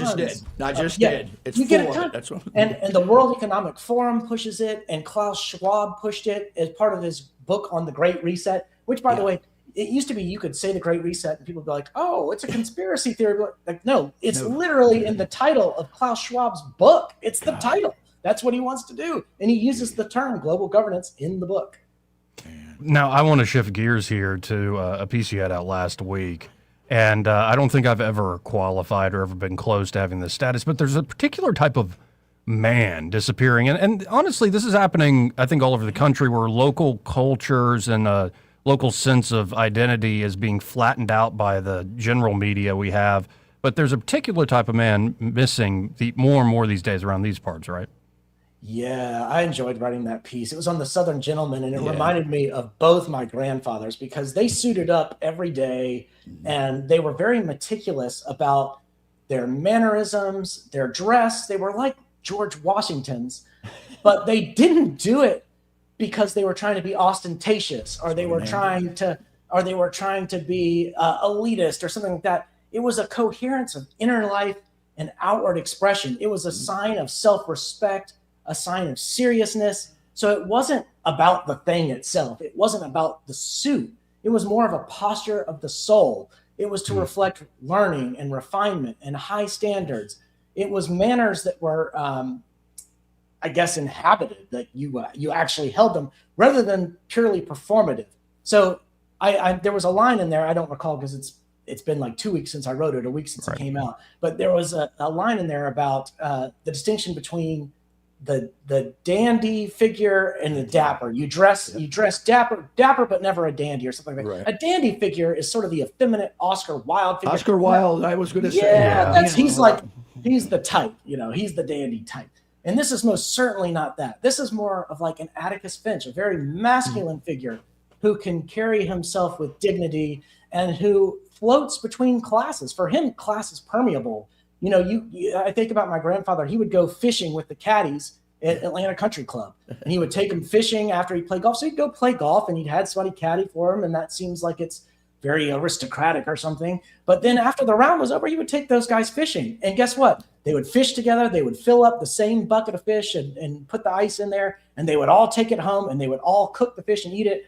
Probably wasn't good for your health given how many chemicals are on the golf course, but they would do that. So, and that's what I love about the Southern gentleman figure is that it is a perfect synthesis of the low and the high.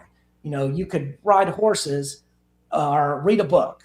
You know, you could watch Shakespeare or read Shakespeare and go hunting. So that is the Southern gentleman. Cavalier. Well, and I don't want to contradict you too much because one of my older phrases is actually about the dandy. I guess it's Baudelaire talking about how the dandy may suffer pain, but in the latter case, he'll keep smiling like the Spartan under the bite of the fox.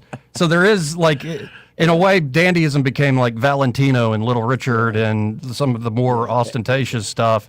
But there is this aristocratic tradition of you can be a man of deep knowledge, but also a man who knows his way in the world and knows how to actually do things in the world. You know, Robert E. Lee embodied it best when he took over Washington and Lee, which was Jefferson, Washington at the time. Maybe he said when they asked him about an honor code like West Point, you know what he said? He said, "We have in the South but one rule, and that's to be a gentleman at all times." I love it. I was there maybe 2 weeks ago. I spoke at the law school, and they've got Traveler's Grave blocked off right now because of there was snow everywhere, but they're doing some kind of construction on the chapel, so you couldn't just walk up to Traveler's Grave. I've heard it's been that way for a while. It's been that way for a while. We were up in the Shenandoah on the way to Winchester, where I go every year, and they actually had to move it temporarily for some. It's a long story, but I don't understand what's going on. But anyways, what a beautiful place. What a beautiful place. It is beautiful campus. Yeah. Well, and so this was really, in a way, an homage to your own folks, own masculine figures, and your own family in life. Yeah, it was. My grandfathers meant the world to me, and they were very influential. And, you know, I actually literally wore my grandfather's clothes for years until I thought, you know, it's probably time to retire these things. This is kind of weird. But yeah, they meant a lot to me. And so did, you know, the Southern agrarian figures. I'm not economically aligned with those guys, but they're very influential in my lifetime. They meant a lot to me. Their writings meant a lot to me. I understood the vanishing South that they identified with. My parents grew up in small town America, small town Southern culture. And so I get where they're coming from and really admire them as literary men. Well, and I hope, and I'm just speculating here, but with the flattening of culture, with kind of the universal culture of the internet and so many things and our new communication technologies, I hope there's almost like a counter-revolution or a counter-reformation of bring back that localized identity. In fact, that might be the way you stand out in such a connected world, is by having a truly unique, your own thing that isn't easy to copy as well. I feel as if that's exactly what's happening. I was reading Oliver Wendell Holmes Jr. essay, the Supreme Court Justice, for a class that I'm teaching at Faulkner last week. And he made this point in the essay that the very fact that something was popular 100 years ago means that it's irrelevant today, basically, that it's not part of the zeitgeist today. It's not part of the culture today. And he was promoting science over religion in a way that was very crude and very much a product of the time. It was a very time-bound essay, and it doesn't hold up very well. And you look now and you see, okay, people are actually running back to the things that Holmes was kind of poo-pooing as this condescending jurist looking back on only 100 years ago. I mean, heck, I'm only 100 years removed from Holmes now. Even though he was writing this essay, it was before 1926, but not that far before 1926. And it seems ridiculous. But what was being written 100 years before that actually seems much more familiar to me, the things that he was criticizing, than his own position in that essay. I keep having that experience on so many things I'm reading these days. I wanted to have something very important that happened over the weekend. Yeah. I was in Tallahassee, and I stopped up at the Sons of the Confederacy camp up there right by the dam, and there was a monument about Jefferson Davis. And I wanted to get your opinion on this, both of you, because I felt like it struck me right between the eyes. He says, "Nothing fills me with a deeper sadness to see a Southern man apologizing for the defense of what we made of our inheritance. Our cause was so just, so sacred, that had I known all that was to come to pass, had I known it would be inflicted upon me, all that my country was to suffer, all that the posterity was to endure, I would do it all over again. He says, the principle for which we contended is bound to reassert itself, though it may be at another time and in another form. Yeah, that's powerful, and that kind of circles back to what we were talking about earlier with the rise of red state America. Amen. I think red state America is outperforming blue state America, and people don't want what blue state America offers. All you have to do is look at what's going on Ivy League campuses. And does that look fun to you? Does it really look like you want to go to college with all these people living in tents on the thing and doing weird things to their, it doesn't look attractive. Like, I'd much rather go to an SEC school and enjoy the football, enjoy people that are like trying to make themselves be attractive and look attractive and improve themselves and have fun, learn, but have fun while you're learning. It's a much better culture here. Amen. Well, I always appreciate your time, Al, and if folks want to check out your work and what you're working on, how can they do so? Well, thank you. I always enjoy being on here. It's just my website is www.alanmendenhall.com, and that's ALLEN. Well, appreciate it, Alan. Talk again soon. Thanks, buddy. Thanks, guys. Again, folks, Alan Mendenhall. Awesome. We'll be right back. Want to carry News Talk in your pocket? Download the News Talk 93.1 app from the App Store. Available on iPhone and Android. Never miss a moment. Download now.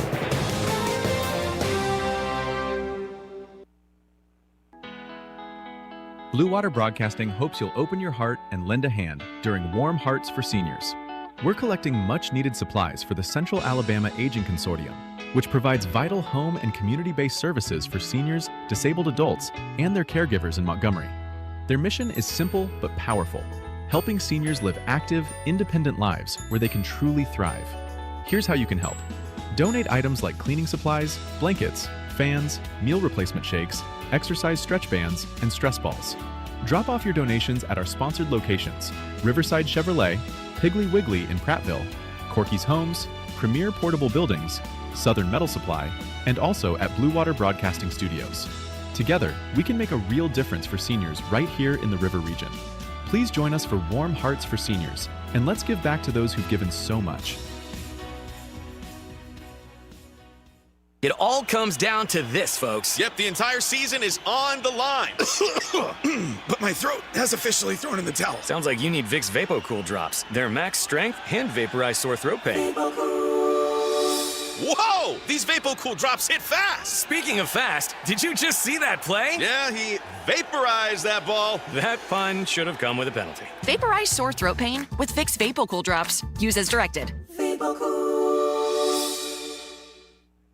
2026 marks 60 years that hope has had a home in Alabama. At the Alabama Sheriff's Youth Ranches, children who've lost everything through no fault of their own have found something priceless. A safe place to live, a loving Christian family, and the chance to simply be kids again. Here, boys and girls grow up surrounded by care, guidance, and faith, learning right from wrong, learning responsibility, learning they are valued and that their lives have purpose.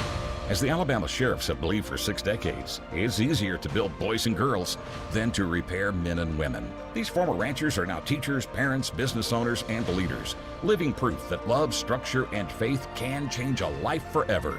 As the Alabama Sheriff's Youth Ranches celebrate 60 years of serving Alabama's children, you can help ensure the next child has the same chance. Learn how you can make a difference at alabamasheriffsyouthranches.org. 60 years of building lives, and we're just getting started. Are you tired of the mainstream media's biased reporting? Do you want to stay informed on the news that really matters to you? Look no further than 1819 News. At 1819 News, we bring you the latest in Alabama news, politics, sports, culture, and more. We've assembled a team of journalists with Alabama values dedicated to the truth and the truth alone. Visit us at 1819news.com today. That's 1819news.com. Subscribe to our newsletter. Honest News, Alabama Values. This is your roving reporter. Today I'm talking with a prospector. That's right, man. I'm prospecting for gold. You dig? No, but it looks like you do. And you know the first thing I'm going to do when I strike it rich? What's that? I'm going to hire David Ernest to be my money man. You mean everyone's favorite asset preservationist? That is correct, man. I'm going to call him up at 833-596-7233. 833-596-SAFE. You know, I've heard a lot of good things about David Ernest. You know, he's the best money man around with over 40 years of experience. Experience is necessary, especially when you're digging for gold. That's right, man. And I can see that you don't have very much experience. What do you mean, man? Well, you have the little plastic bucket and shovel like a kid would take to the beach. Yeah, man, well, I want to start out small and then kind of pace myself up until I strike it rich. Well, maybe you should call David Ernest first. You think he's got a shovel? Never know till you ask. I dig, man. When something goes wrong with your home's plumbing, it can throw off the whole house. Luke Wire has taken care of plumbing needs for River Region families for decades with their trusted technicians and 24/7 emergency services. From clogged drains to broken pipes and water heater issues, Luke Wire is there when your family needs them most. Get back to normal, fast. Whatever you require, call Luke Wire. AL license number 22154. This is Jennifer Pestruccelli, General Sales Manager and co-owner of Blue Water Broadcasting. We're home to 7 radio stations at a rapidly expanding digital marketing platform, and we're looking for our next great sales professional. At Blue Water, you'll build customized campaigns that include radio and targeted digital marketing solutions. You'll prospect new clients, manage your own accounts, and work in a fast-paced, creative environment. Media or digital sales experience is a plus. Send your resume to jobs@bluewaterbroadcasting.com. Blue Water Broadcasting, local folks helping local business.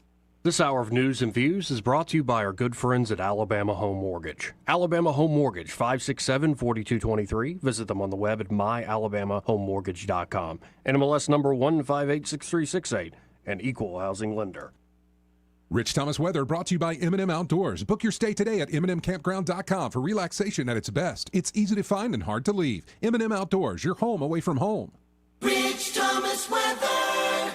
Well, hi, everybody. We're starting this week off on a very cold note with a high temperature only in the middle 40s today, even with the sunshine and still breezy. The coldest night will actually be tonight with a low temperature in the middle 20s. I've got us around 24 at dawn on Tuesday morning. Tuesday not quite as cold, but still way below normal. High temperature up to about 56. We'll be in the 30s again on Tuesday night, up to about 71. That's a little better on Wednesday, with the risk of showers returning to the forecast Wednesday night and especially into Thursday.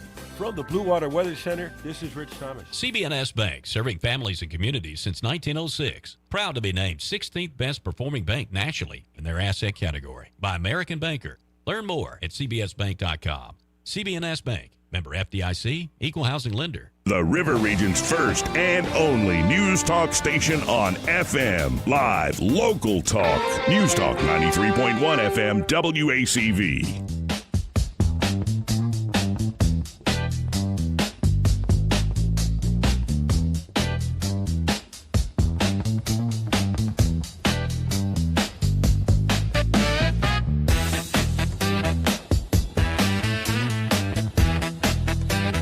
Joey Clark.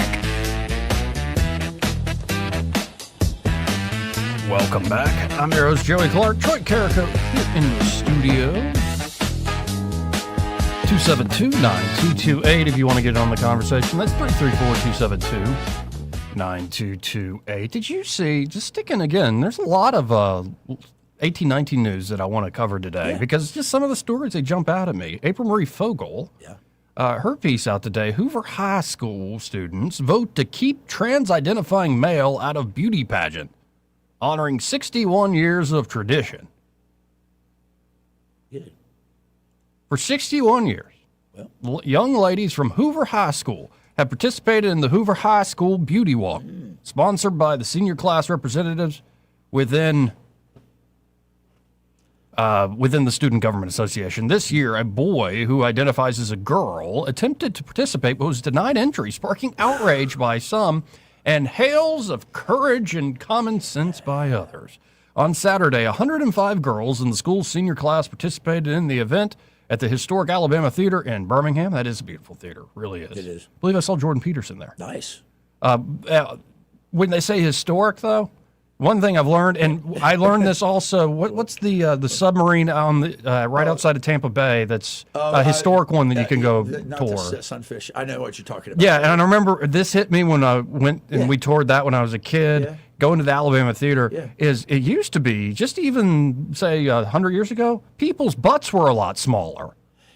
You're right. They were. Like you look at the toilet in the submarine, and you're like, how? How'd you do that? And then like we were stuck in there, and Eddie and I made the stupid mistake of going eating Ruth Chris steak before we went to the Jordan Peterson thing, and we're just in there like meat sweats, like in the center of the row. You're right. They were. But smaller. it is a beautiful theater. It really is a beautiful place, and it's kind of a reminder of like, why can't we still build beautiful things? And I got a knock on local churches, and including like the trends of local Catholic architecture from the 70s and into the 90s. They It's got like all bare modern, bones. postmodern. Yeah. No, I like kind of have something that's ornate for the proper point and purpose, and the Alabama Theater has that. Anyway, they wore ball gowns and were escorted by young men in tuxedos as judges crowned a Miss Senior Class 2026 and awarded a Miss Congeniality Prize. Nice. The event was emceed by Miss Alabama Emma Terry and James Spann. School administrators allowed the SGA to vote on whether the boy could compete, and in a nearly unanimous vote, the students decided to keep the event strictly for young women, as evidenced by the use of the title Miss in the award and by the historic precedent of female-only participation. But this decision upset some who felt the school administrators should have allowed the boy to participate. The young man is a transgender student who lives and presents full-time as a young woman. The school has consistently recognized and respected this in other areas, including allowing her to perform in guard wearing the same uniforms as the other female members rather than the costumes worn by male participants. A Facebook post shared throughout the community by a mother with students at the school said of the trans-identifying boy, using female pronouns for him throughout her post.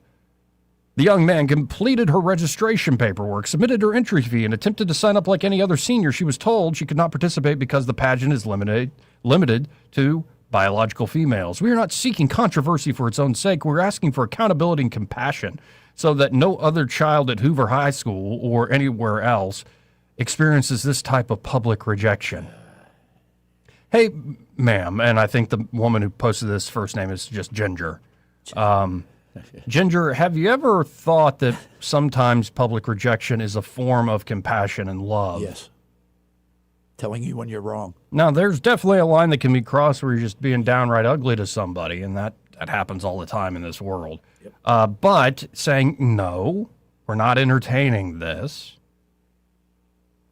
You might not like it, but it is often a form of tough compassion, tough love. But the original post was shared by over a dozen people, appeared on several local social media pages. Others within this community celebrated the decision, praising the SGA for taking a stand for the girls in the school. So sad. Yeah, you know, it's sad. For one person, we make all the others suffer for some fantasy in their mind. So now we go from Hoover to Fairhope. Okay, Erica Thomas has a story. I like that. The city of Fairhope has clarified charges against a woman dressed up as a penis. Yes. At a No Kings protest last October. Dictators. Gina Renee Gamble, 62, was arrested and charged with disorderly conduct and resisting arrest when police arrived at the scene on Greeno Road near Fairhope Avenue. In a newly filed statement, municipal court prosecutor Marcus McDowell accused Gamble of engaging in disorderly conduct, quote, with the intent to cause public inconvenience, annoyance, or alarm, end quote. Well, that's kind of You've annoyed me!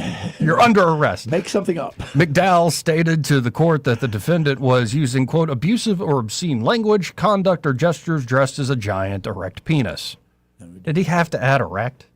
Well, it was upright. Let me see. Yeah, I suppose. Because it says no dictators on it. I suppose.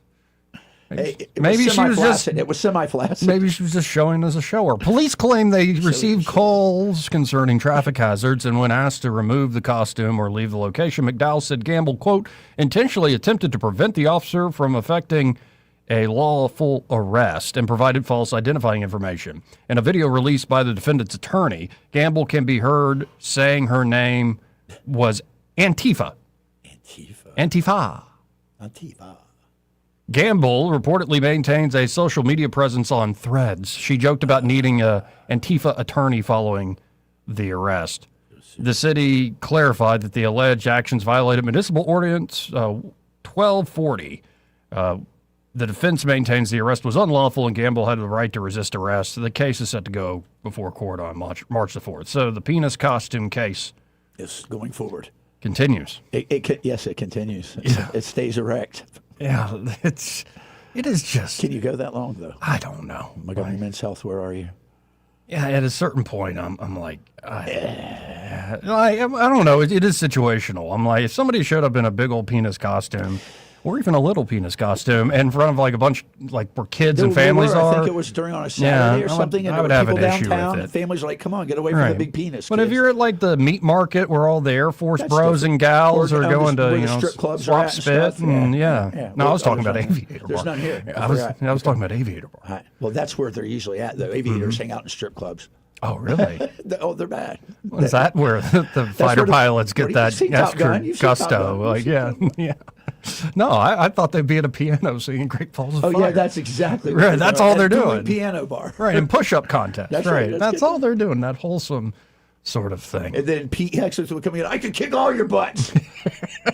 He's like, because he's a rock-a-son like I was. 272-9228. Again, if you want to get in on the conversation. This part of the program brought to you by Pest Pro Services, and they're at Pest Pro Ashley. That great team ready to help you take back your yard this season. You know, we got this cold snap going, so maybe you got some little critters trying to sneak into your place still. Make a home out of your home. Don't let them do it. Pest Pro has wildlife-controlled service that can remove an animal and make sure everything's jammed up and jelly tight so nobody's actually getting re-entry. No little critters getting any sort of re-entry. But, of course, we're getting close to springing. Termites. Termites in particular you need to check out. I got to log home. I need to get them out. Get an inspection done, and they can lay down year-round protection, which are essentially bait traps. So if termites do show up, they will hit that bait first, and Pest Pro can take care of them. But, of course, as we head into the real swing of spring, you need – been on radio too long. You need to be able to have, like, a trusted pest control company that – is ready to help you out. So get signed up for their basic pest control service. It's a very reasonable monthly fee, easy way to control costs year round, and you get to know them. It's not like, you don't know who's stopping by or no. You know how they're good? We have their customers calling in and telling us. Amen. This is what we love, folks. So if you want to learn more, you can always go to ppsriverregion.com or search Pest Pro Services on the Book of Faces, or just call them direct at 334-265-9990. That's 265-9990. And be sure to tell Pest Pro and that great team there that Joey and Troy, those fellows on the radio, sent you. Again, 334-272-9228 if you want to get in on the conversation. What's the economy doing up there? What are you seeing? I haven't even looked. NVIDIA edging ahead of earnings on Wednesday. NVIDIA's been in everything. Yeah, and Bitcoin's still in the winter. I'm not too worried about it. We're hibernating right now. Yeah, it's just hibernating. It'll come back. Good time to buy, Joey. Good time to buy. It'll bull back here before too long. I agree. It is a good time to buy, but do not take our advice. No, we're not. We're no Austin Barenkos. No, and not even Austin would be out here. No, we wouldn't. No, just do your own research, folks, and make sure you have your own sense of it before you ever move in that direction. Okay. What do you got? I'm trying to decide where to go. Let's go with Trump. Go? Yeah, let's go with Trump. Let's first do like Trump being bad boy Trump. Good. Let's see it. But also kind of hilarious. He's still ticked about the Supreme Court decision. Yeah. So he put this out. The Supreme Court, and it's a little s, little c. Yeah, little s. It's not capital. You know how he always capitalizes. It's the minor form. He capitalizes everything, right? And I'm bringing that up because he does a parenthetical. He does parentheses. The Supreme Court will be using lowercase letters for a while based on a complete lack of respect. I love it. I love that. The Supreme Court of the United States accidentally and unwittingly gave me, as President of the United States, far more powers and strength than I had prior to their ridiculous, dumb, and very intentionally divisive ruling. For one thing, I can use licenses to do absolutely terrible things to foreign countries, especially those countries that have been ripping us off for many decades. but incomprehensibly, according to the ruling, can't charge them a license fee. But all licenses charge fees. Why can't the United States do it? You do a license, you get a fee. The opinion doesn't explain that, but I know the answer. The court has also approved all other tariffs, of which there are many, and they can all be used in a much more powerful and much more powerful and obnoxious way, I love it. with legal certainty that the tariffs as initially used are incompetent. Supreme Court, still not capitalized, did a great job for the wrong people, and for that they should be ashamed of themselves, but not the great three. It's the three justices. The three horsemen. The next thing you know, they will rule in favor of China and others who are making an absolute fortune on birthright citizenship by saying the 14th Amendment was not written to take care of the babies of slaves, which it was, as proven by the exact timing of its construction, filing, ratification, which perfectly coincided with the end of the Civil War. How much better can you do than that? But this Supreme Court, again, little s, little c, will find a way to come to the wrong conclusion, one that again will make China and various other nations happy and rich. Let our Supreme Court keep making decisions that are so bad and deleterious to the future of our nation. I have a job to do. Make America great again, President Donald J. Trump. The Supreme Court will be using lowercase letters for a while based on a complete lack of respect. That is pure That's poetry. Trump. That's Trumpism right there. That is That's so Trumpism. petty and silly and perfect. But he means it too. It's so, He means it, Joey. it's so funny. You all a bunch of jackies. Oh, it's so funny. But Trump went from being like bad boy Trump, like, I'll just do it anyway. I got even more tariffs.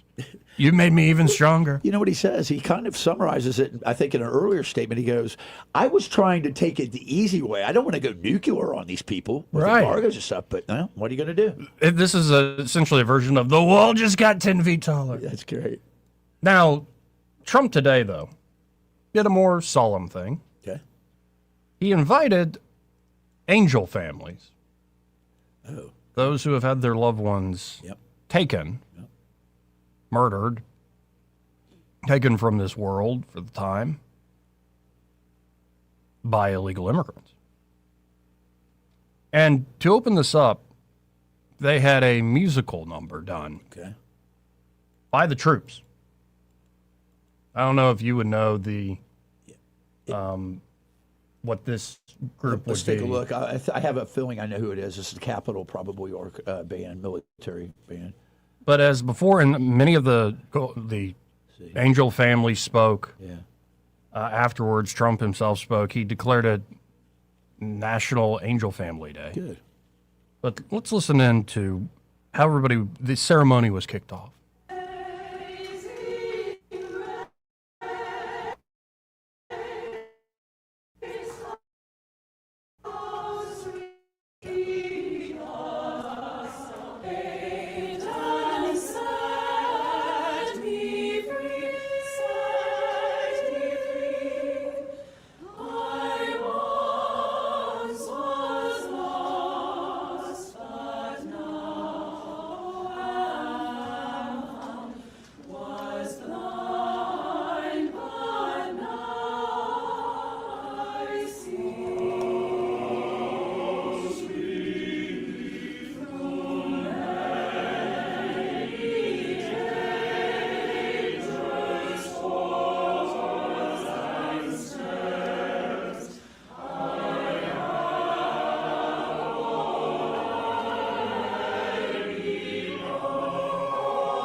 They are a member of that's who I thought it was, the First Army. It's the First Army Band, and they're at Fort Myers, and they are the choral offshoot of that. So very cool. Beautifully done. Wasn't that nice? Yeah. And just to have that happened live. They did that live. That was not a recording, folks. That's very cool. I mean, I guess it technically was a recording because I'm playing the video of it, but they performed that live earlier this morning. Again, the president allowed many of the families who have lost loved ones to violent, criminal, illegal aliens. And, I will say, I wish, and I know they are doing it, but I wish the administration would continue to focus on violent criminals. There are also so-called nonviolent, but there's a lot of people that committed nonviolent crimes I would also like to see go. Agreed. I think anybody that came here very recently, say under the Biden administration, also go. You've seen a lot self-deport. But I must say my heart is a bit torn, and maybe you can call me weak or whatever. My heart is torn by those who have been here a long, long time and who have not gone on to do awful things to Americans or to each other. And I hope we come up with a solution. I am too, but I will say this. If you've been here for that long, you should go through. It cheapens the system for what the people that do go through to do, I think. And I do not like what's happening in certain scenarios with families. But if you're here illegally, it's nature of the beast, man. You may win, you may lose. But the thing is, I don't see anywhere where you can tell me from the government that there's a reason why you should be going after the bad. And there's plenty of them out there. Yes. Plenty of them out there with multiple events. And they prey on everybody. They do. They really do. And you can just see it from the crime statistics drops and Yeah, I know. homicides Did and you so see many some of other those things. numbers? Goodness. It's crazy over the top. But they said that there has not been a shooting in Minneapolis but one time since there was the ICE presence. And they said that they averaged 2.1 a day. That's pretty powerful if you think about the span of time they've been there. Here. Just like D.C. Well, we got to hit this break. We'll be right back. He may not know whether he's coming or going, but whether you're going to work or coming home, Greg Budell is there. Mornings 6 till 9 and afternoons 3 till 6. Only on News Talk 93.1 FM WACV. The Harriet 2 Riverboat has the perfect way to start your weekend each Friday with the Spring Dinner Cruise. Enjoy live entertainment as you dine on a delicious family-friendly dinner. Add your favorite beverage from the Cash Bar and dance the night away cruising the Alabama River. Get your family together and make it a family tradition. Boarding starts at 6:30 and cruise starts at 7. Book your cruise on the Harriet 2 now at funinmontgomery.com. This hour of news and views is brought to you by our good friends at Alabama Home Mortgage. Alabama Home Mortgage, 567-4223. Visit them on the web at myalabamahomemortgage.com. NMLS number 1586368, an equal housing lender. Live, local talk. The River Region's most trusted voice for news and opinion. News Talk 93.1 FM WACV.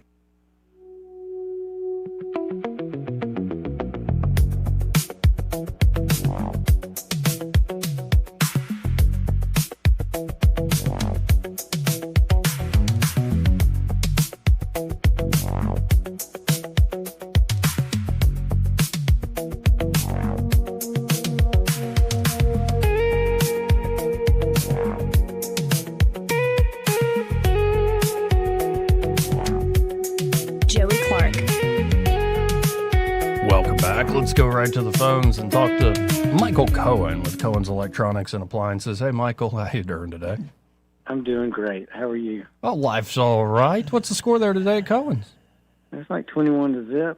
All right. We had Michael Jacks come in today. He had to run to the lake. Man's adding a new area for another outside television and some nice speakers.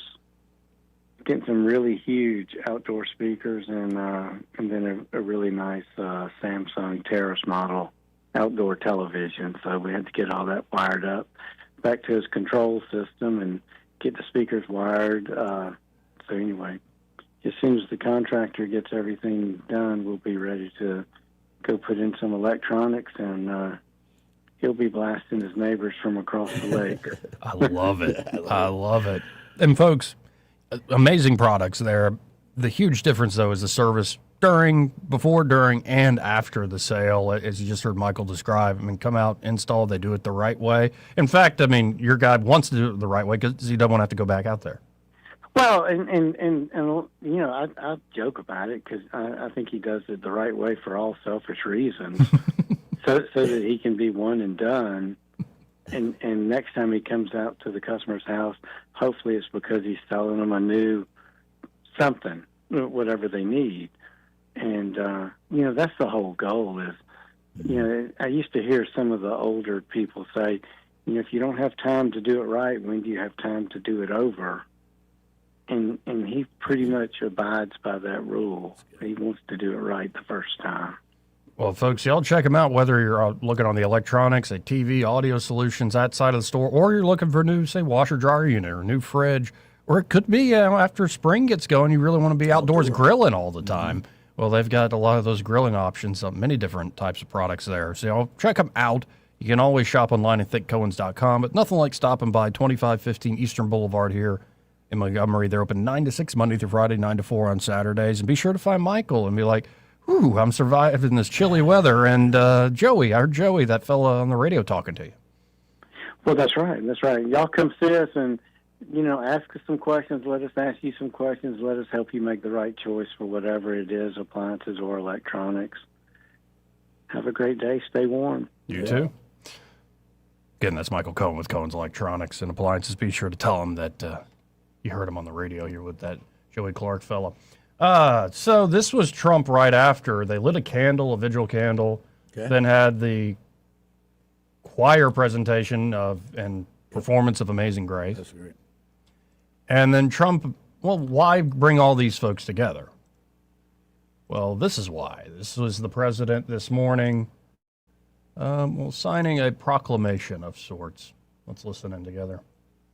In just a few moments, I officially sign a proclamation that I've been waiting to sign for a long time, including my first administration.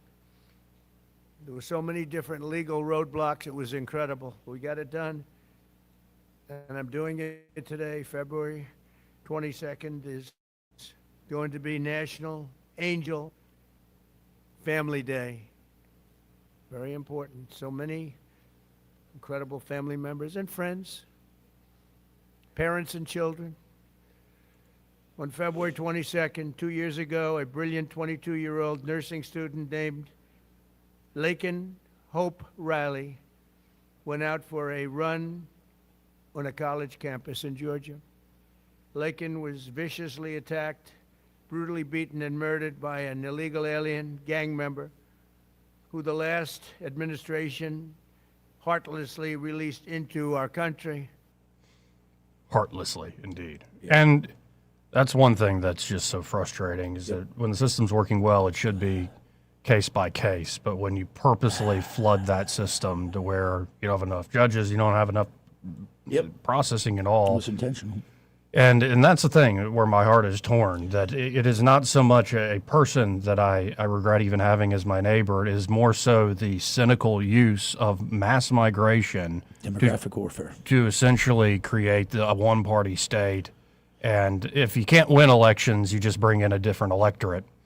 You've seen it happen in other parts of the world, but that's clearly, in my mind, been the Democrats' game for a long time now. And it should not be rewarded in any way. Maybe there is some way to split this baby in half, so to speak, but Solomon we'll see. But I'll tell you this, you're right. If they knew what the repercussions were and they were willing to do it in order to load the ballots, and that should tell you everything how they care about America. So let's go to line one. You're on there. Who's this? Hey, this is Keith Rudolph. Hey, Keith. President of River Region Veterans Coalition. Hey, How Keith. you guys? And I'm with Kent Davis. Hey, Keith. Good to have you on the show. What's up? Yeah, I wanted to call. This is a very historic day for River Region Veterans Coalition. It is. This is our 1-year anniversary. Yep. Oh, congratulations. And we're going to have a big party tonight. Ooh. At the China Feast Buffet, man. Nice. Only the best for us. absolutely right, Troy. At Feast Buffet on Atlanta Highway at 6 p.m. tonight. We're going to celebrate our first anniversary. This is a great coalition of veterans-related organizations that have gotten together just in the interest of serving veterans in the River Region area. Yeah. We have accomplished so much in the last year. So many things I can't even keep track of them all, but Admiral Davis has been instrumental in getting us our 501c3 status, our EIN number, and just a whole slew of things. And we didn't do this with one person. It was a team effort, and I've got a great team around me. But we've enjoyed all the speakers we've had. He's speaking tonight with some of his folks from Vets Recover down from Mobile and talking about music therapy and other things he's done. He can say better than I can. And we're going to talk about the continuing issues with veterans' mental health, especially veteran suicides, which the report came out this past week. It's not good. It's still a real problem. So we're trying to combat that, and we're going to talk about that tonight. But we're also going to get on a much more cheery subject, our first anniversary. We're going to have a cake, so free cake and celebration of all things veterans tonight. It's going to be a beautiful cake cutting ceremony that our Nancy Bertrand, our resident Marine, has organized, and she's put together a heck of a ceremony. And if you're a veteran out there who maybe wants to join for the first time, this is a great night to do it. Absolutely. No charge, no membership fees. You just show up. Great information for veterans. Again, it's at Feast Buffet at 5831 Atlanta Highway, right across the street from Fraser Methodist Church. Yeah. But make it very easy. There's no membership dues.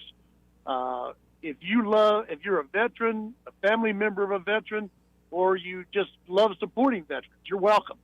Come to our meetings. It's been good. Here. Well, gentlemen, great hearing you both, Keith and Ken. Great hearing you all. And I'll see you guys tonight. 1 year anniversary. Congratulations again.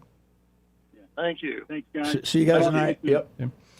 Oh, I like that. Keith very is, much. I remember when y'all started that. Yeah, right, you do. And it came out of what? SB 67, right? And the thing is, I've watched Keith, and the truth is, Keith is doing a lot of the heavy lifting along with a couple other fellows. But it has grown from, I think maybe we had 20, 30 at first, and now it's well over 100 sometimes. So it's been good. Before we hit the top of the hour break, this part of the program, in fact, the entire hour, brought to you by Alabama Home Mortgage. Ooh. And they're at Alabama Home Mortgage. They are ready to help you out, especially if you're a veteran. That's right.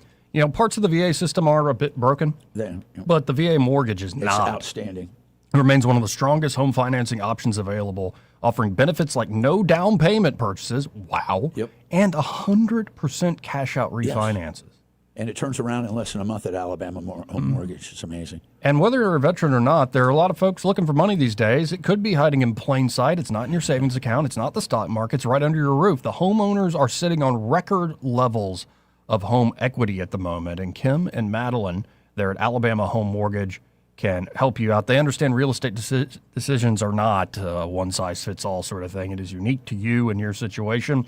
Don't fall victim to flashy mailers, spam calls, or 1-800-LENDERS. When it comes to your mortgage, who you work with matters. Local makes all the difference. Local, and I will add, trusted. Yes.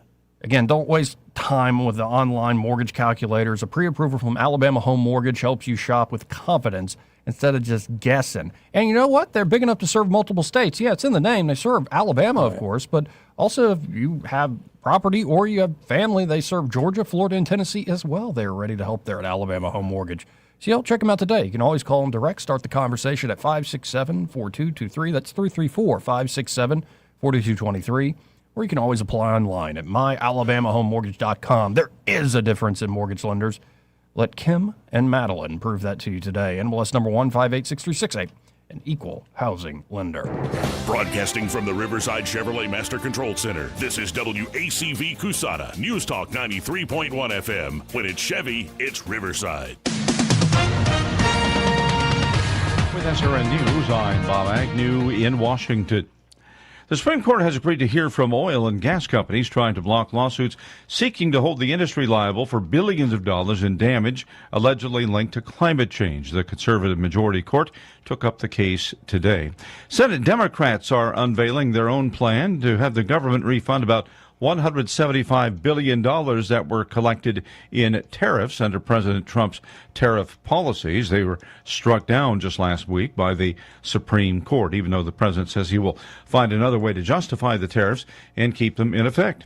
Millions of residents in parts of the Northeast are stuck at home today under road travel bans and blizzard warnings, compliments of a fierce winter storm said to bring enough heavy snow to cause about 2 feet of snow on the ground in some places, along with strong winds creating whiteout conditions.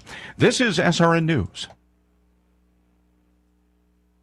Wesley Financial Group is not a law firm, and Chuck McDowell, definitely not an attorney. This is Chuck. Do you feel stupid for buying a timeshare? Don't. It's not your fault. You were most likely told you could rent it, and it was a great financial investment. And the deal was available today only. If this happened to you, contact your resort or Wesley Financial Group for help today. Call Wesley now for your free exit information kit. 800-242-3131. 800-242-3131. Hey, I'm Mike Slater. My dad passed away at the age of 63. It's out of nowhere. Had a stroke. Super hard, obviously, for the whole family, but my dad had life insurance. This is why I have life insurance for my family, for my wife and 4 kids. And the best place to get life insurance is ethos.com, because you can do it in 10 minutes. And there's no medical exam and no blood test, just a few health questions. Get life insurance in 10 minutes so your family is protected. Ethos, E-T-H-O-S, ethos.com/Mike. Rich Thomas Weather is brought to you by McPhillips Shinbaum. My name is Aaron Luck, a partner with the law firm of McPhillips Shinbaum.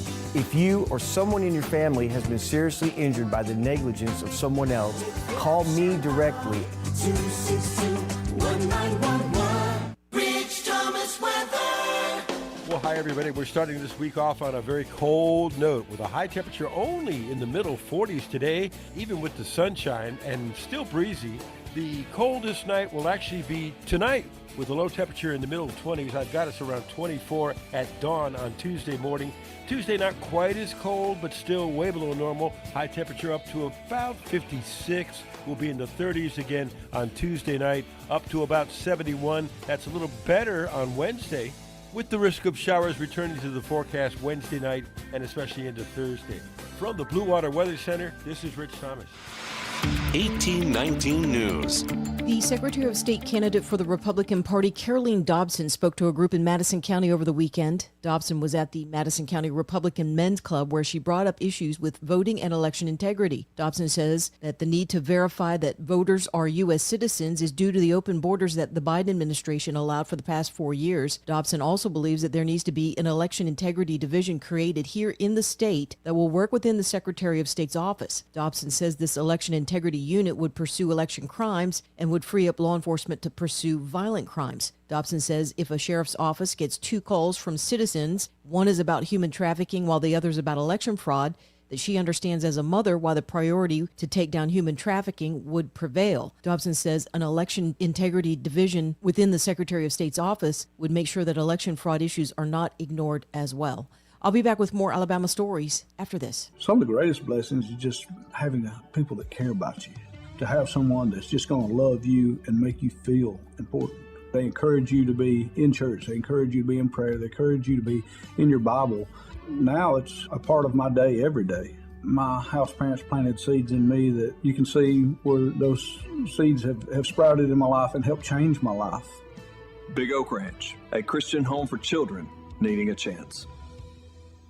A train and vehicle collision occurred in Mobile this past Saturday, killing a mother and daughter. 31-year-old Brittany Williams and her 8-year-old daughter were in the vehicle that was hit by an Amtrak train just shortly after the train left the Mobile station. Investigators say that the crossing arm and signal were working properly at the intersection where the collision occurred. And police in Huntsville are investigating after a body was found in a pond near the Topgolf business in the city. I'm Andrea Tice. For more news affecting Alabamians, go to 1819news.com. And while you're there, subscribe to the daily newsletter. This hour of News and Views is brought to you by our good friends at Cole Plumbing, 279-8919. Cole Plumbing is number 1 in the number 2 business. You don't have to dig a hole. They have proprietary pipelining technology. Ask them about their tankless water heaters. Remember, when you have trouble with your bowl, call on Cole. What's your biggest investment? More than likely, it's your home. So treat it that way when you hire a painting contractor. With PBS Painting, there are no gimmicks. no $99 specials. Just quality painting and someone who treats your home with the same respect that you do. At PBS Painting, we have been painting for years and look forward to many more years to come. With PBS Painting, the job gets prepped properly, whether it's cleaning, scraping, or priming. We always use quality products, which is a must for a quality paint job. So if you're looking for a painter that doesn't need upfront money and is on the job at all times, then please give me a call. Scott Bowers and PBS Painting, 294-5122. That's PBS Painting, 294-5122. Look at some of our work on Facebook at PBS Painting Montgomery. Pizza's here. Oh, great. I'd love some, but I'm worried about my stomach issues. If you're worried about having diarrhea, gas, bloating, stomach pain, or loose, oily stools, it may not just be stomach issues. It could be a condition called exocrine pancreatic insufficiency, or EPI. With EPI, the pancreas doesn't release enough enzymes to break down food, but EPI is manageable. Use the symptom checker on identifyepi.com and talk to your doctor. That's identifyepi.com. Sponsored by AbbVie. The views and opinions of the following program are solely those of the host and other contributors. These do not necessarily represent those of Liberty Acquisitions 825, Blue Water Broadcasting, its management, staff, or any advertisers.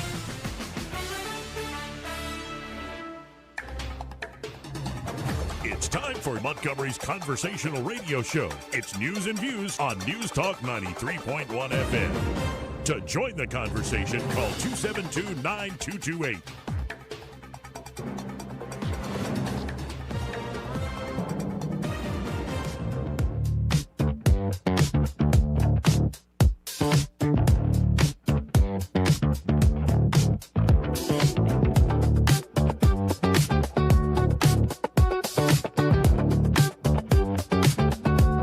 Clark. Welcome back. I'm here as Joey Clark. Troy Carrico in the studio with me. And is the name Fareed Zakaria mean anything to you?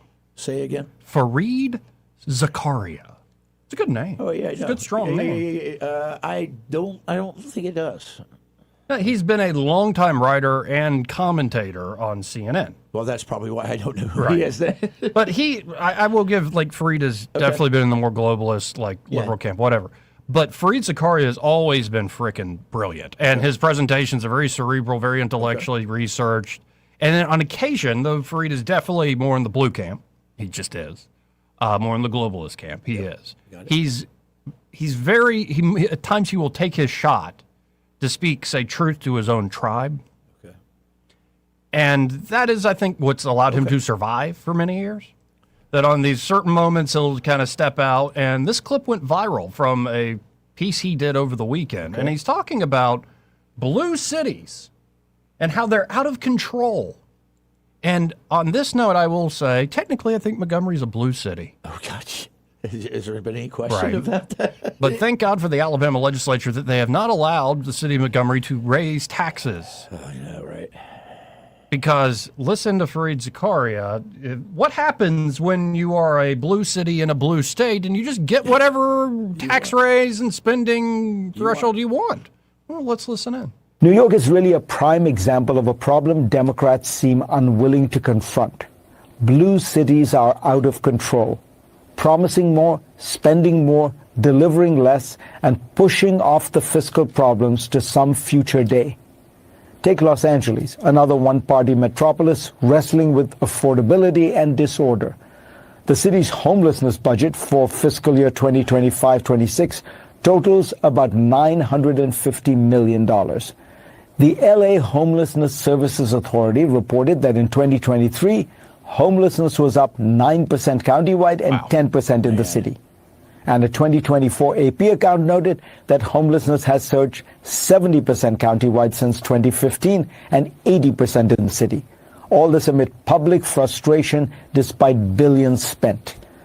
An audit reviewed $2.4 billion in city homelessness funding and found that officials could not reliably track where it went or what it achieved. Or take Chicago, with a mayor whose approval rating is deep underwater, where the pension promises are so large that they will surely bankrupt the city at some point. Yep. What is the theory of good government here? If the answer is keep adding programs, the city will keep producing unaffordability, because unaffordability is what happens when government becomes a machine that grows faster than the society it governs. Zoran Mamdani's basic instinct is correct. Focus on affordability, especially housing. Yeah. But not by providing government subsidies. These only seem to have driven up the cost of rent, as subsidies naturally do. The city's rental assistance spending rose from $263 million in fiscal year 2020 to $1.34 billion in the most recently reported fiscal year. That is a 5 times increase in a handful of years, and housing costs only got worse. My God. Yeah. Can't argue those facts, can you? No, and I think Mamdani won because his messaging on just the surface level was absolutely correct. He focused on everyday affordability problems for people. Cost too much for food and housing and all this stuff. And folks said, yeah, somebody's at least speaking to my issues, problems I have. Yeah. But his solution is, it's just economically illiterate. Yeah, it's not sustainable. It is not sustainable at all. Like, you're not running a church, Mamdani. Like, it's not even deployable if you think about it. Like, it's one thing when, let's say, like a church, and this could be a synagogue or a mosque or like a whatever organization, a cathedral, like that. You take care of people in that certain way. Sure. But when you're running a city with this idea of just spend more, spend more, spend more, and we'll just take more, take more, take more, and we'll destroy a lot of the incentives, you are going to end up with more poverty and folks who are on the margins having less opportunity in the long run. And at the end of the day, you will destroy the engine of prosperity that you are taking from. And the infrastructure of everything that was there. And the thing is this, we've talked about this ad nauseum. There is the ideal, the principle, the pie in the sky concept for the liberal, the average liberal, or even the leader liberal that says this is the way the world is. People, men can be women, women can be men.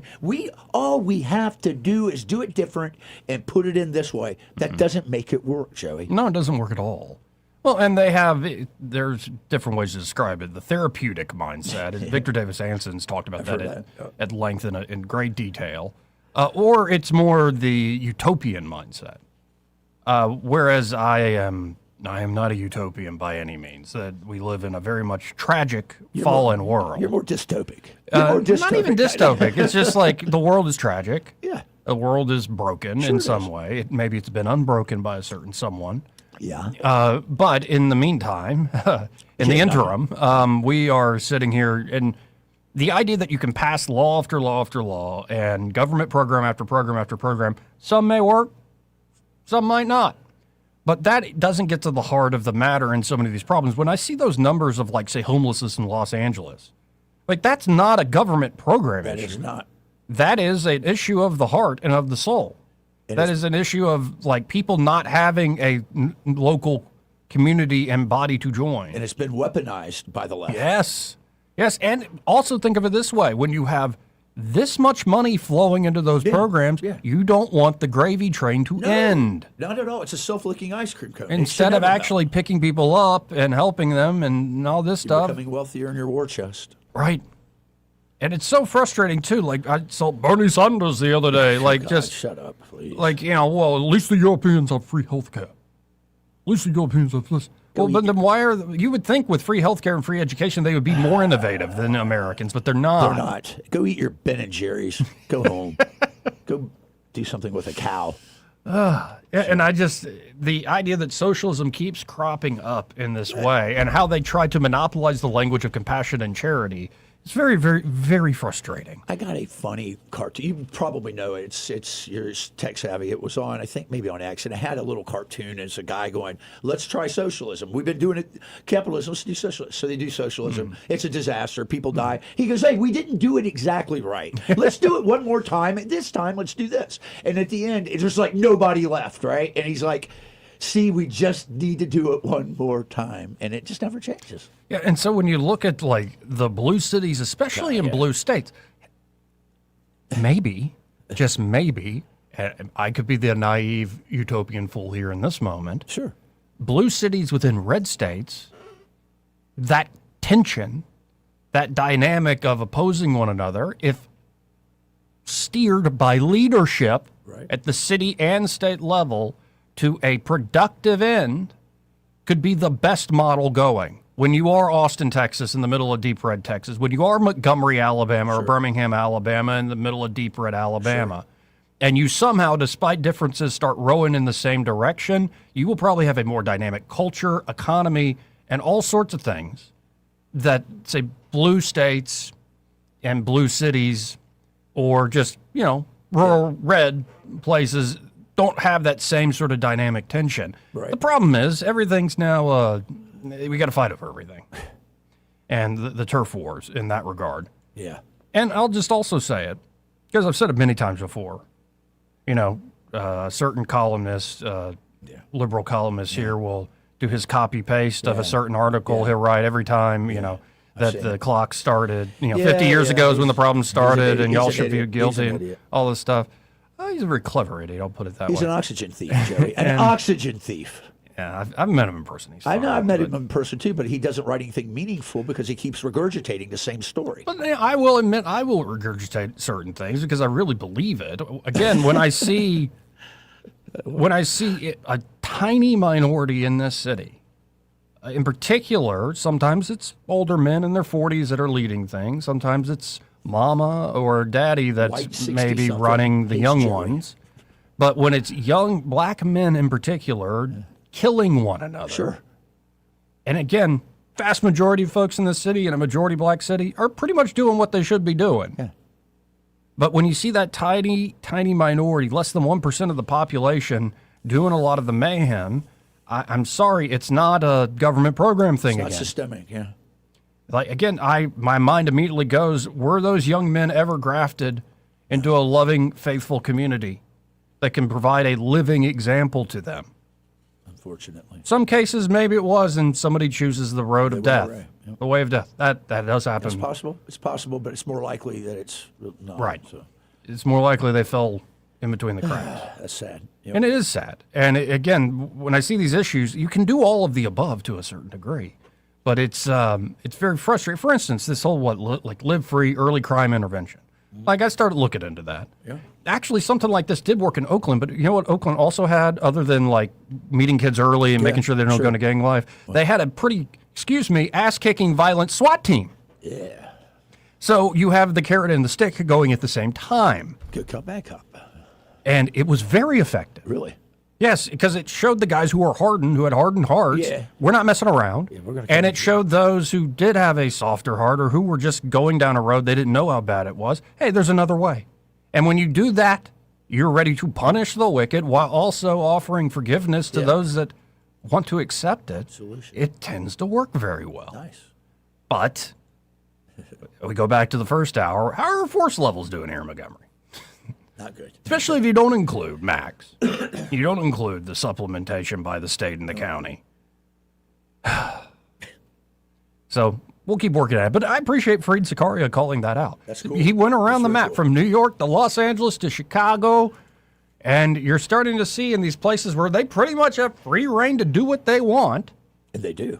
How's that going for you? It's, Joey, it's a self-looking ice cream cone. And you realize that when you realize that what the problems in society have been monetized and weaponized by organizations, it's a pretty dim future for it. Well, let's cheer ourselves up with a little American pride. All right, Did you see the clip? Because I think tomorrow night's the State of the Union. Oh, let's see here. No, I didn't see this one. Tomorrow night is the State of the Union. Yeah. And so right after their victory, I'm going to have to stop it earlier because Kash Patel drops the F-bomb. I think he drank too much beer too fast. Kash, you get him. So this is over Kash Patel's cell phone. This is back in the locker room with all the U.S., the men's hockey team, Team USA, wearing their gold medals around their necks. This is the President of the United States calling in to the team. And by the way, your goalie played not bad. Howie, say hi. Howie, say hi to him. How you doing, Don? I have seen hockey goalies have slightly worse games. Unbelievable, and you were all unbelievable. And that team is pretty good you played. I don't know if it's not going to begin anytime soon, right? And, I tell you what, I just told my people 2 minutes ago I didn't know they'd be calling. I said, we're giving the State of the Union speech on Tuesday night. I could send a military plane or something, but if you would like to, it's the coolest night, it's the biggest. We're in. Speech. Can you pick us up in Miami on Tuesday morning? Yeah, Tuesday morning. Both the northern border. We'll get cash and we'll get the military to get you guys over. Okay. That's cool. See, that's what you do, man. People hate him just because he's so good in so many ways. And there are occasionally people will film these moments, like you caught that, and it's not, U.S. hockey just won a great gold medal game in overtime. It's more, I've been trying to get this family member honored for decades. Sure. You know what? I finally read your case, and we're going to do that. And you see these moments, and there is a different side. And a lot of people have mentioned it who have known Trump for years of like, man, he's a very charming, reasonable guy. And then I see him on 60 Minutes, and I'm like, John Mellencamp just told this to Bill Maher. It's like I see him on 60 Minutes, I'm like, who the F is that guy? Like the abrasive, never backing down, always attacking the enemy of the people, the media. He's not just that guy, the demagogue, so to speak. He's not, but he does like playing that, using that facade sometimes, or mirage sometimes. So it's hard. Well, and to cut through the noise, sometimes you have to be a little rough and tumble. That's no joke. Trump is a bull in the china shop that I think tore down a lot of the fake niceties of our politics and shook people awake. For better or for worse, you may not like how he shook you, but he has woken people up to the rot. As business as usual was not taking us in the right direction whatsoever. You're right. And if you think of it from a purely utilitarian perspective, he's doing it because he said, I'm not going to play nice. They don't like you. They don't want this. And so he just calls it out. And but what do we know about people that tell the truth, Joey? They always get a bullseye put on their back. So you're here. Now, literally bullseye. Man's face down death. Yeah, and I still remember that day. That was crazy. Seeing the first videos coming out thinking he's dead. I know. And then seeing him rise up with the fist in the air. But then also you see the other videos, wait, let me get my shoes. I know, I heard him, he goes, hold on. Get off me. Watching that 300-pound woman try to help him up, but she could barely stand. That's a Secret Service agent. Now, because, I called for mercy in the case of Mr. Burton. I do. Maybe the Attorney General disagrees with me, and that's fine. As I made clear, I think whether you agree or disagree with a particular decision on an execution or the execution of just official duties, when we treat the sword of authority like a cross, I think it puts us all in the place where we need to understand what it is to bear that weight. So one thing in particular, just a attaboy to Steve Marshall seeing this headline, is Steve Marshall's role in defending the law that outlawed transgender surgeries and hormone treatments, so-called gender-affirming care for minors. And in many ways, he was the guy that discovered a lot about this one organization called WPATH. Clarence Thomas, in the ruling that really put this over the top, cited the Alabama case a lot. It was in discovery, I believe under Judge Lyles Burke, that Steve Marshall was able to find out a lot of how there is a mix of political activism into these scientific, say, governing boards. And they're like, what are we dealing with here? Like true medical science, or are we dealing with political ideology?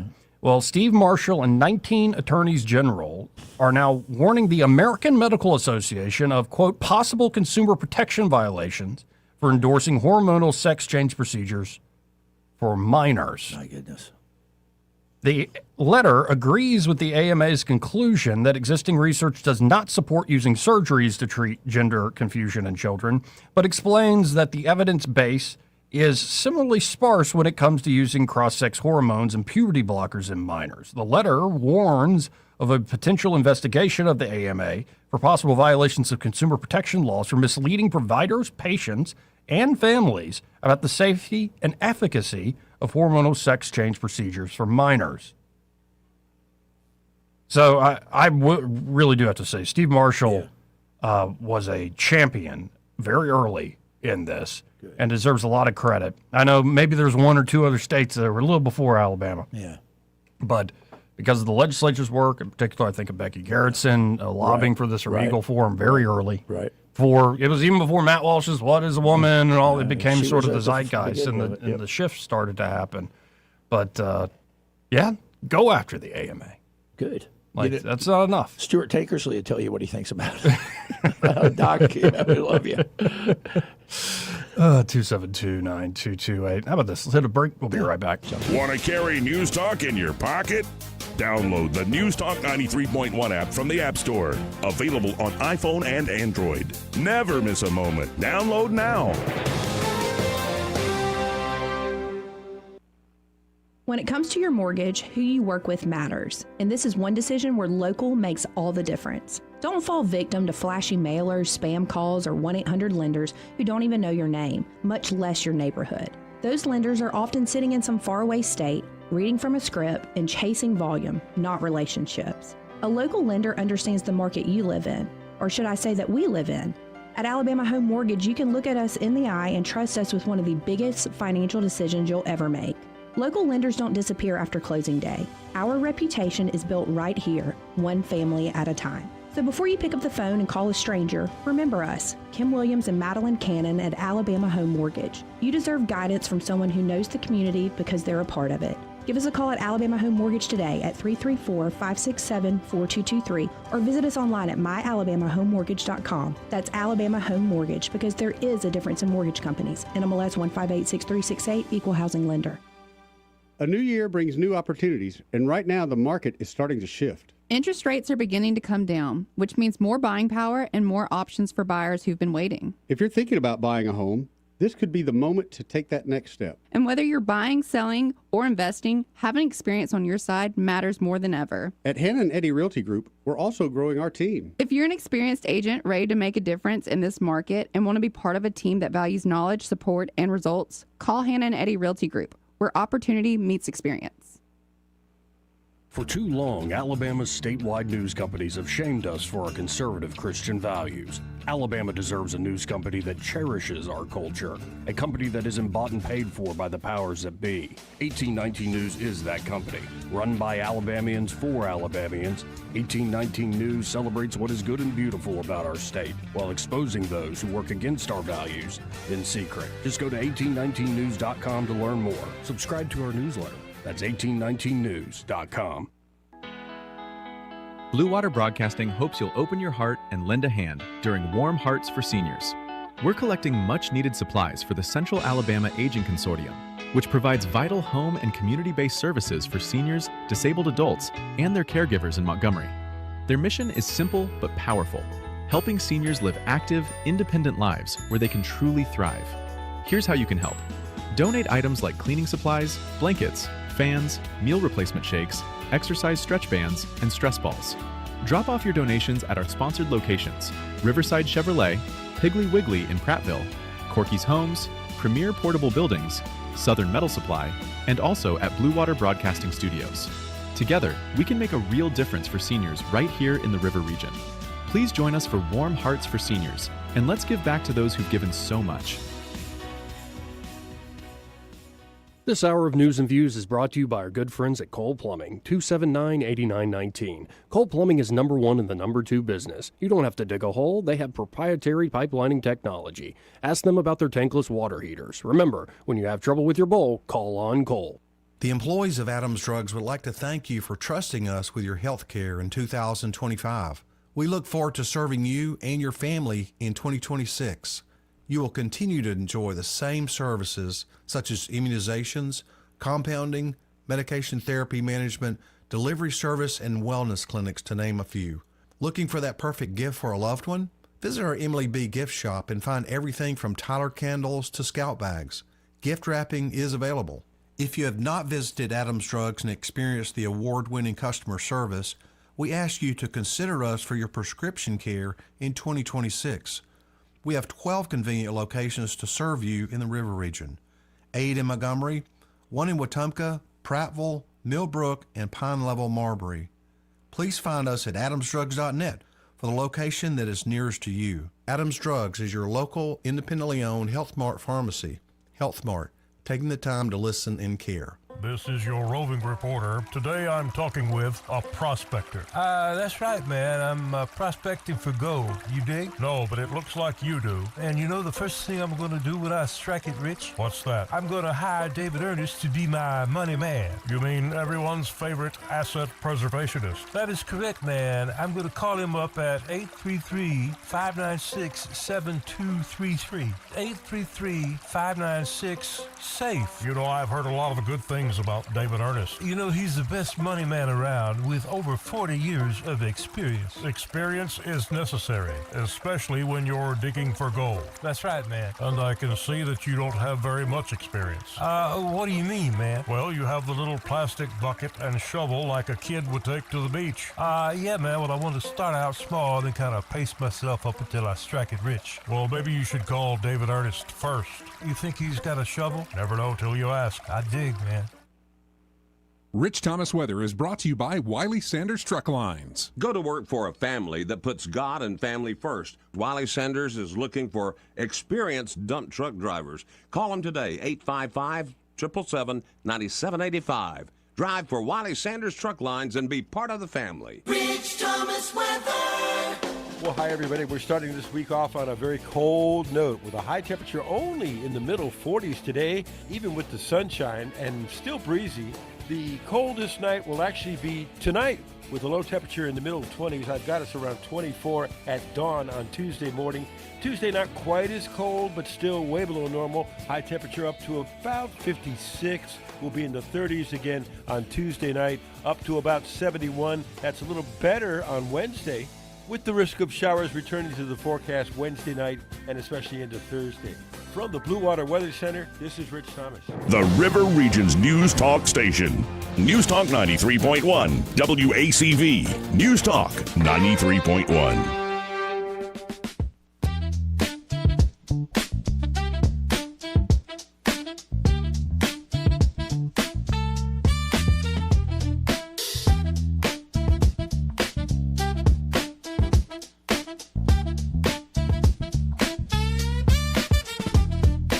Joey Clark. Welcome back. Now, I want to go to thing on education and how we deliver education as a nation. Sure. I did not know this, but here's the story. This is from Fortune. Okay. In 2002, Maine, where my mother was born. I did. Your mom? The air base up there. Oh, yes. Yeah. My grandfather was serving up there at that time. I'll be darned. All right. Well, there you go. She was a little thing. Little thing, yeah. She doesn't remember it. I think, did they move to Nebraska or Puerto Rico after that? One of the two. But, I've never been up to Maine, though I hear it's beautiful, It's especially quite when it's beautiful. not covered in, feet of snow. It is gorgeous. But in 2002, Maine became the first state to implement a statewide laptop program to some grade levels. Okay. Then Governor Angus King, was it Yes, Colonel? Colonel Was he the Angus. Colonel? Yes. Governor Angus King saw the program as a way to put the internet at the fingertips of more children who would be able to immerse themselves in information. Okay. By that fall, the Maine Learning Technology Initiative had distributed 17,000 Apple laptops to seventh graders across 243 middle schools. By 2016, those numbers have multiplied to 66,000 laptops and tablets distributed to Maine students. King's initial efforts have been mirrored across the country. In 2024, the U.S. spent more than $30 billion putting laptops and tablets in school. But more than a quarter century and numerous evolving models of technology later, psychologists and learning experts see a different outcome than the one Angus King intended. Rather than empowering the generation with access to more knowledge, the technology had the opposite effect. Really? Earlier this year, in written testimony before the U.S. Senate Committee on Commerce, Science, and Transportation, neuroscientist Jared Cooney Horvath said that Gen Z is less cognitively capable than previous generations, despite its unprecedented access to technology. He said Gen Z is the first generation in modern history to score lower on standardized tests than the previous one. So maybe Gavin Newsom's onto something. Maybe. Did you see that clip of him? No, which one? Okay. I tried not to. We'll get back to this piece. I tried to avoid him. But this is Gavin Newsom. He had to sit down, I believe, in Atlanta, GA. He's so gay looking. Such a weenie. I still go back to the out and proud lion, Scott Bessent, saying he's a mix of Patrick Bateman from American Psycho and Sparkle Beach Ken. Oh, my God. This Treasury Secretary said that about Gavin Newsom. So this is in Atlanta, in ATL, with the Atlanta mayor. It's kind of a mixed crowd, black and white. Okay. But this is what Newsom, trying to relate to folks. You know, he's running for president. This is what he said. I'm not trying to impress you. I'm just trying to impress upon you. I'm like you. I'm no better than you. You know, I'm a 960 SAT guy. And I'm not trying to offend anyone, trying to act all there if you got 940. But literally a 960 SAT guy. I cannot, you've never seen me read a speech because I cannot read a speech. Maybe the wrong business to be in. I'm like you. I'm just like you. I am a 960 SAT guy, and I can't read. I eat mac and cheese and white bread. You know what I'm saying? Like when he was with the brothers that time. You remember that?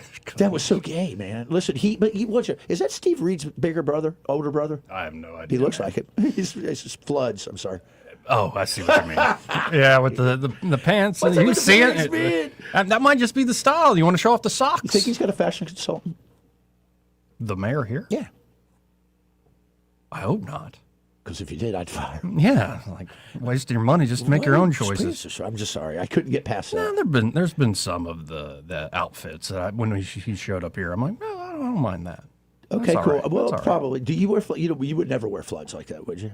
No, not unless it's like a tux. You would wear capri like if pants, it's a would you? proper attire sort of thing. That's a little different. Tux is cut to a. Yeah, I might with all the anime start wearing some of those Japanese like pants that are baggy, but then hit kind of right at the calf or whatever. What do they call them? Pantaloons or something like that. But anyway, maybe Gavin Newsom will be effective with Gen Z's. Like I can't read either. Don't underestimate, by the way. That could be where the country goes. Terrible, it's like, you know what? I'm dumb, and so are you. It's so okay. let's all be dumb together. It's okay. It's True yeah. idiocracy. But again, Gen Z is the first generation in modern history to score lower on standardized tests than the previous one. While skills measured by these tests, like literacy and numeracy, aren't always indicative of intelligence, they are a reflection of cognitive capability, which Horvath said has been on the decline over the last decade or so. Okay. Citing programs for international student assessment data taken from 15-year-olds across the world and other standardized tests, Horvath noted not only dipping test scores, but also a stark correlation in scores and time spent on computers in school, such that more screen time was related to worse scores. He blamed students having unfettered access to technology that atrophied rather than bolstered learning capabilities. The introduction of the iPhone in 2007 also didn't help. Right. This is not a debate about rejecting technology, Horvath wrote. It is a question of aligning educational tools with how human learning actually works. Evidence indicates that indiscriminate digital expansion has weakened learning environments rather than strengthened them. The writing was perhaps already on the wall. Fortune reported in 2017 that Maine's public school test scores had not improved in the 15 years the state had implemented the technology initiative. Then Governor Paul LePage called the program a quote-unquote massive failure, even as the state poured money into contracts with Apple. Gen Z will now have to face the ramifications of eroding learning capabilities. The generation has already been hit hard by the transformations of the 21st century's other technological revolution, generative AI. Yep. Early data from a first-of-its-kind Stanford University study published last year found AI advancements to have significantly and disproportionate impact on entry-level workers in the U.S. labor market. But a less capable population means more than just poor job prospects and less promotions, Horvath warned. It endangers how humans are able to overcome existential challenges in the decades to come. I don't know if I buy this doomsday stuff. Because, it's also possible that you're not on your standardized test understanding how quickly somebody can, that you don't have to have the memory banks, you more have to know how to work the thing that, it's almost like you're outsourcing your memory banks to this technology, but you have you have an ability to actually traverse that technology, use that technology, whether it's a Google search or it is actual full-on AI. the younger generation might have a leg up actually on folks, and that just doesn't show up in a standardized test. Agreed, and I think that as you were reading that, I'm thinking about, okay, what is the standard? What are they considering, the benchmark? And the thing that I think that I could come up with by just some basic interactions and observations, analytical, self-thought, introspection, critical thinking, has been kind of, I think, vapor locked for a lot of the younger generations because you get so much information overload, and that's vapor locks them. And so I'm not sure I would say they're not as smart. It's just maybe a byproduct of their environment in terms of that. Yeah, and also I think a better standard is what do they create? Right. Yeah. Once they go out into the world, what are your works? Like what is the fruit you bear? And I think we might be amazed. How many folks have you heard of that didn't go to college or didn't do well in school and they go in and create amazing companies? Probably more that do go to college. Right. There's something, I think, to the formal education system, which works out fine for plenty of folks, but especially the odd ducks that don't quite fit into that sort of environment, right. I think they are disserved and continue to be disserved, whether it's public or private, by a more traditional school model. Possibly. Now, I will say there's probably, and I agree with this, I think Alabama implemented it pretty soon, there's probably a lot of wisdom in lock up the cell phones. Absolutely. Like remove distractions. How many times have you read teachers saying when we took the phones away, things changed immensely in the classroom? But there are going to be so many jobs, it just seems obvious to me now, of how do you effectively use AI? Yep.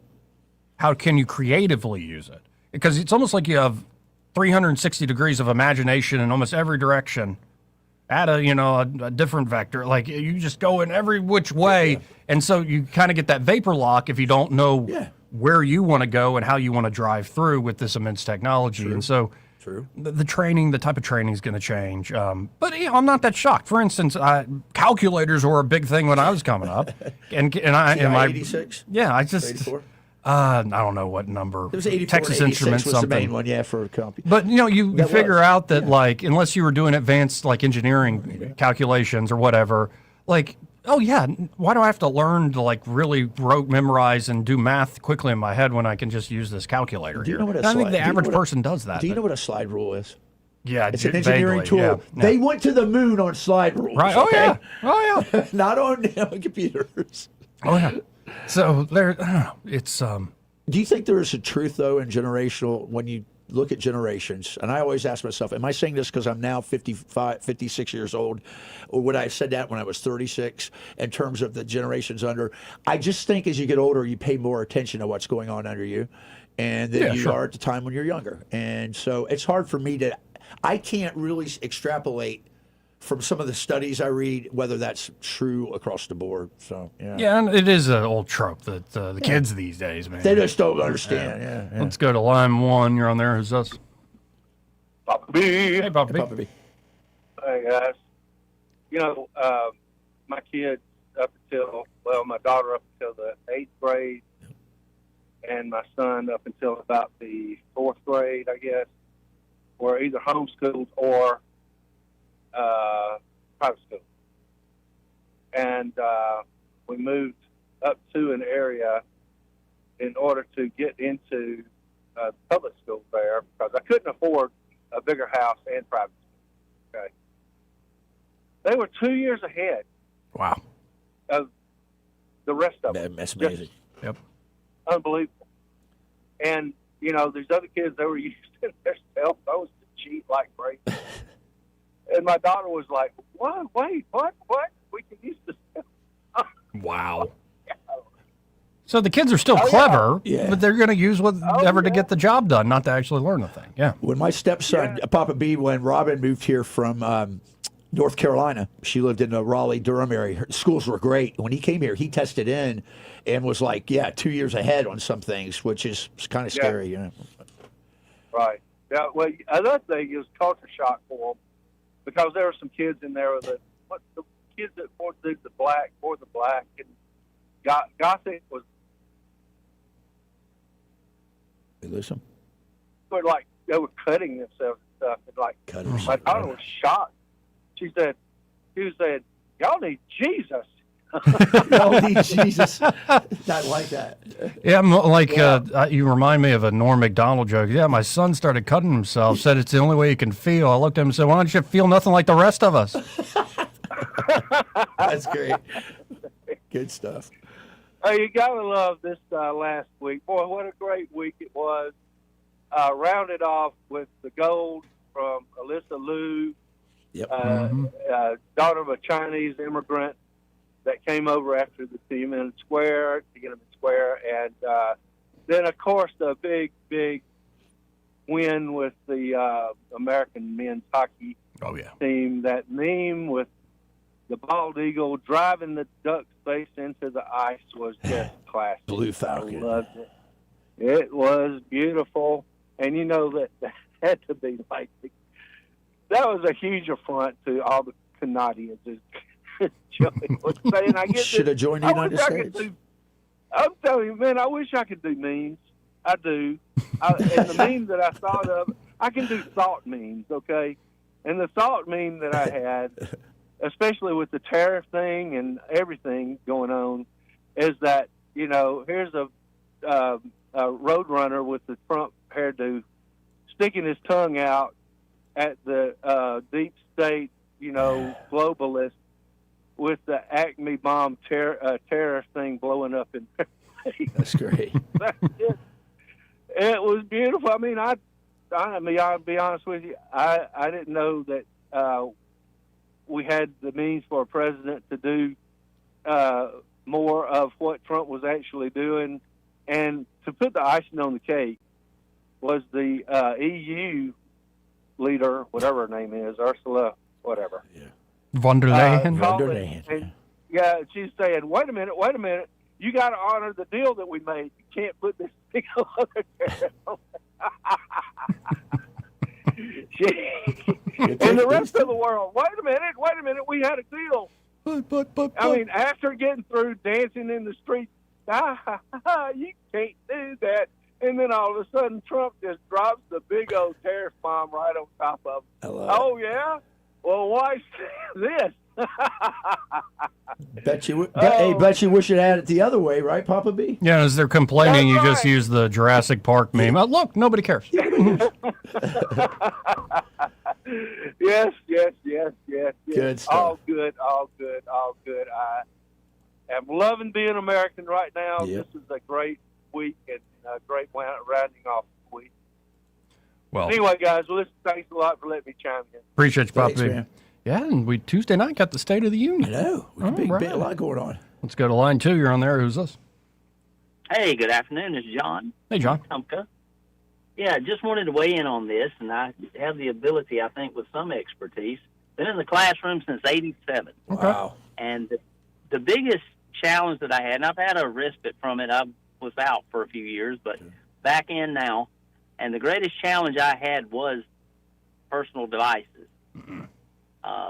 Cell phones, that was the biggest challenge I had as a teacher, and it was distracting, and they were really good at hiding it. And if they had a choice between looking at whatever they wanted to or listening to the teacher, they looked at whatever they wanted to.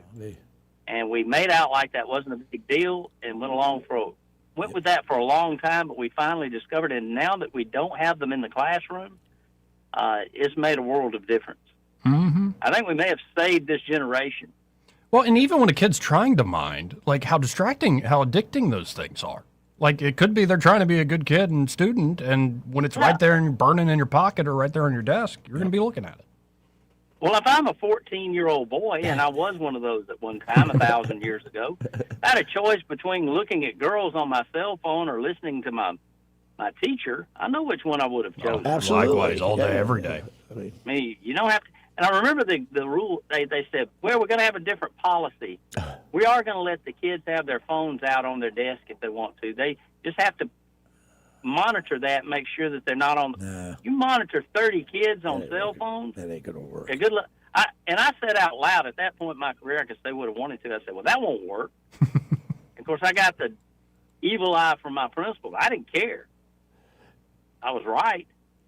Yours, what do they say in the Charge of the Light Brigade? Yours is not to ask why, but yours is to do or die. That's what you had to do. You were at the pointy tip of the spear. Thank you for your service to our country. Education, good education, is a valuable part of what everybody does, whether you're a military or a media person. It's just everybody contributes. So thank you for don't lump me in with these great people. No, Joey, you're your thought leader. Stop it. Don't do but that. Where did you teach at, if you don't mind me asking? No, I don't mind at all. Most of my career at Marbury High School in Autauga County. Okay, good. Teaching at Redland now, and love the kids down there. It's a great school. Cool. What's your It's the favorite people that have- thing to teach, subject, or like even a particular thing within a subject? No, well, I mean, I've been an agriculture teacher all my life. Oh, man, that's great. And I teach communication. I've taught leadership and public speaking and things like that, along with the agriculture. So, very cool. That's benefited a lot of young people, I hope. Amen. We need more farmers, and we need more agriculture people. I grew up on a farm, and I swore I'd never do it because it was hard work, but now I find myself gravitating back to it some at my place. It tends to happen that way. It does, doesn't it? It does. Take care. I've enjoyed it. Appreciate you, John. We've got to hit this break. We'll be right back. He may not know whether he's coming or going, but whether you're going to work or coming home, Greg Budell is there. Mornings, 6 till 9, and afternoons, 3 till 6. Only on News Talk 93.1 FM, WACV. If you've ever wanted to be in business for yourself, but not by yourself, and didn't know where to start, Janney King Gulf Coast has already built a foundation for you. With guaranteed initial customers, hands-on training, and ongoing local support, you'll never feel like you're doing it alone, because you won't be. For over 35 years, we've helped people turn their dreams into real successful businesses. Take the next step. Discover a business built for you at JanneyKingCleans.com.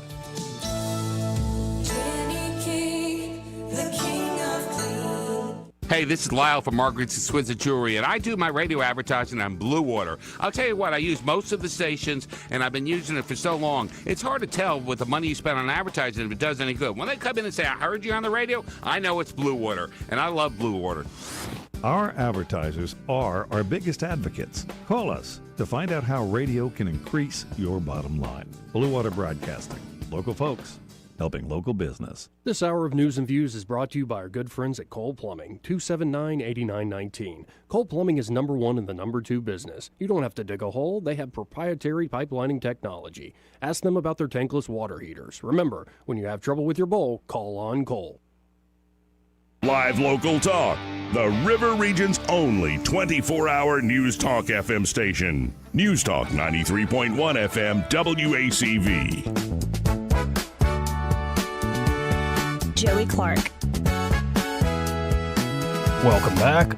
Let's go right to the phones and talk to Ray Bowles from Prattville Carpet. Hey, Ray, how you doing? Hey. Man, I don't know about you, but I'm tired of this cold weather coming and going. I agree with you. Messing with my sinuses. I'm tired of pulling all the plants in and out. And Angie doesn't have small plants. They're huge. Oh, no. Yes, she can't walk right now because she had that surgery, and I'm in here pulling plants in, pulling plants out. I wish this weather would make up its mind. This is awful. It really is. A lot of people getting the sniffles, I think, because of it. Yeah, but now listen, if you're like me and your wife has lots of plants and you're having to drag them in and out, we do offer floors that are scratch resistant, water resistant, plant resistant, dog resistant. It all starts with a phone call, 285-8117. The only thing that's not resistant is it's still going to be cold out. Sorry. You can't make it warm. Again, that number is 285-8117, and it's really as simple as calling them, come out, do a free in-home measurement, and it's really just they get the work done. Really is easy, folks. That's it. And, hey, remember, too, we do heated floors for your tiles. Yeah. We're putting tile in. So this morning, Andy got up and she said, is the heat on the floors? I'm like, no. And she's like, can you cut them on? I'm like, sure.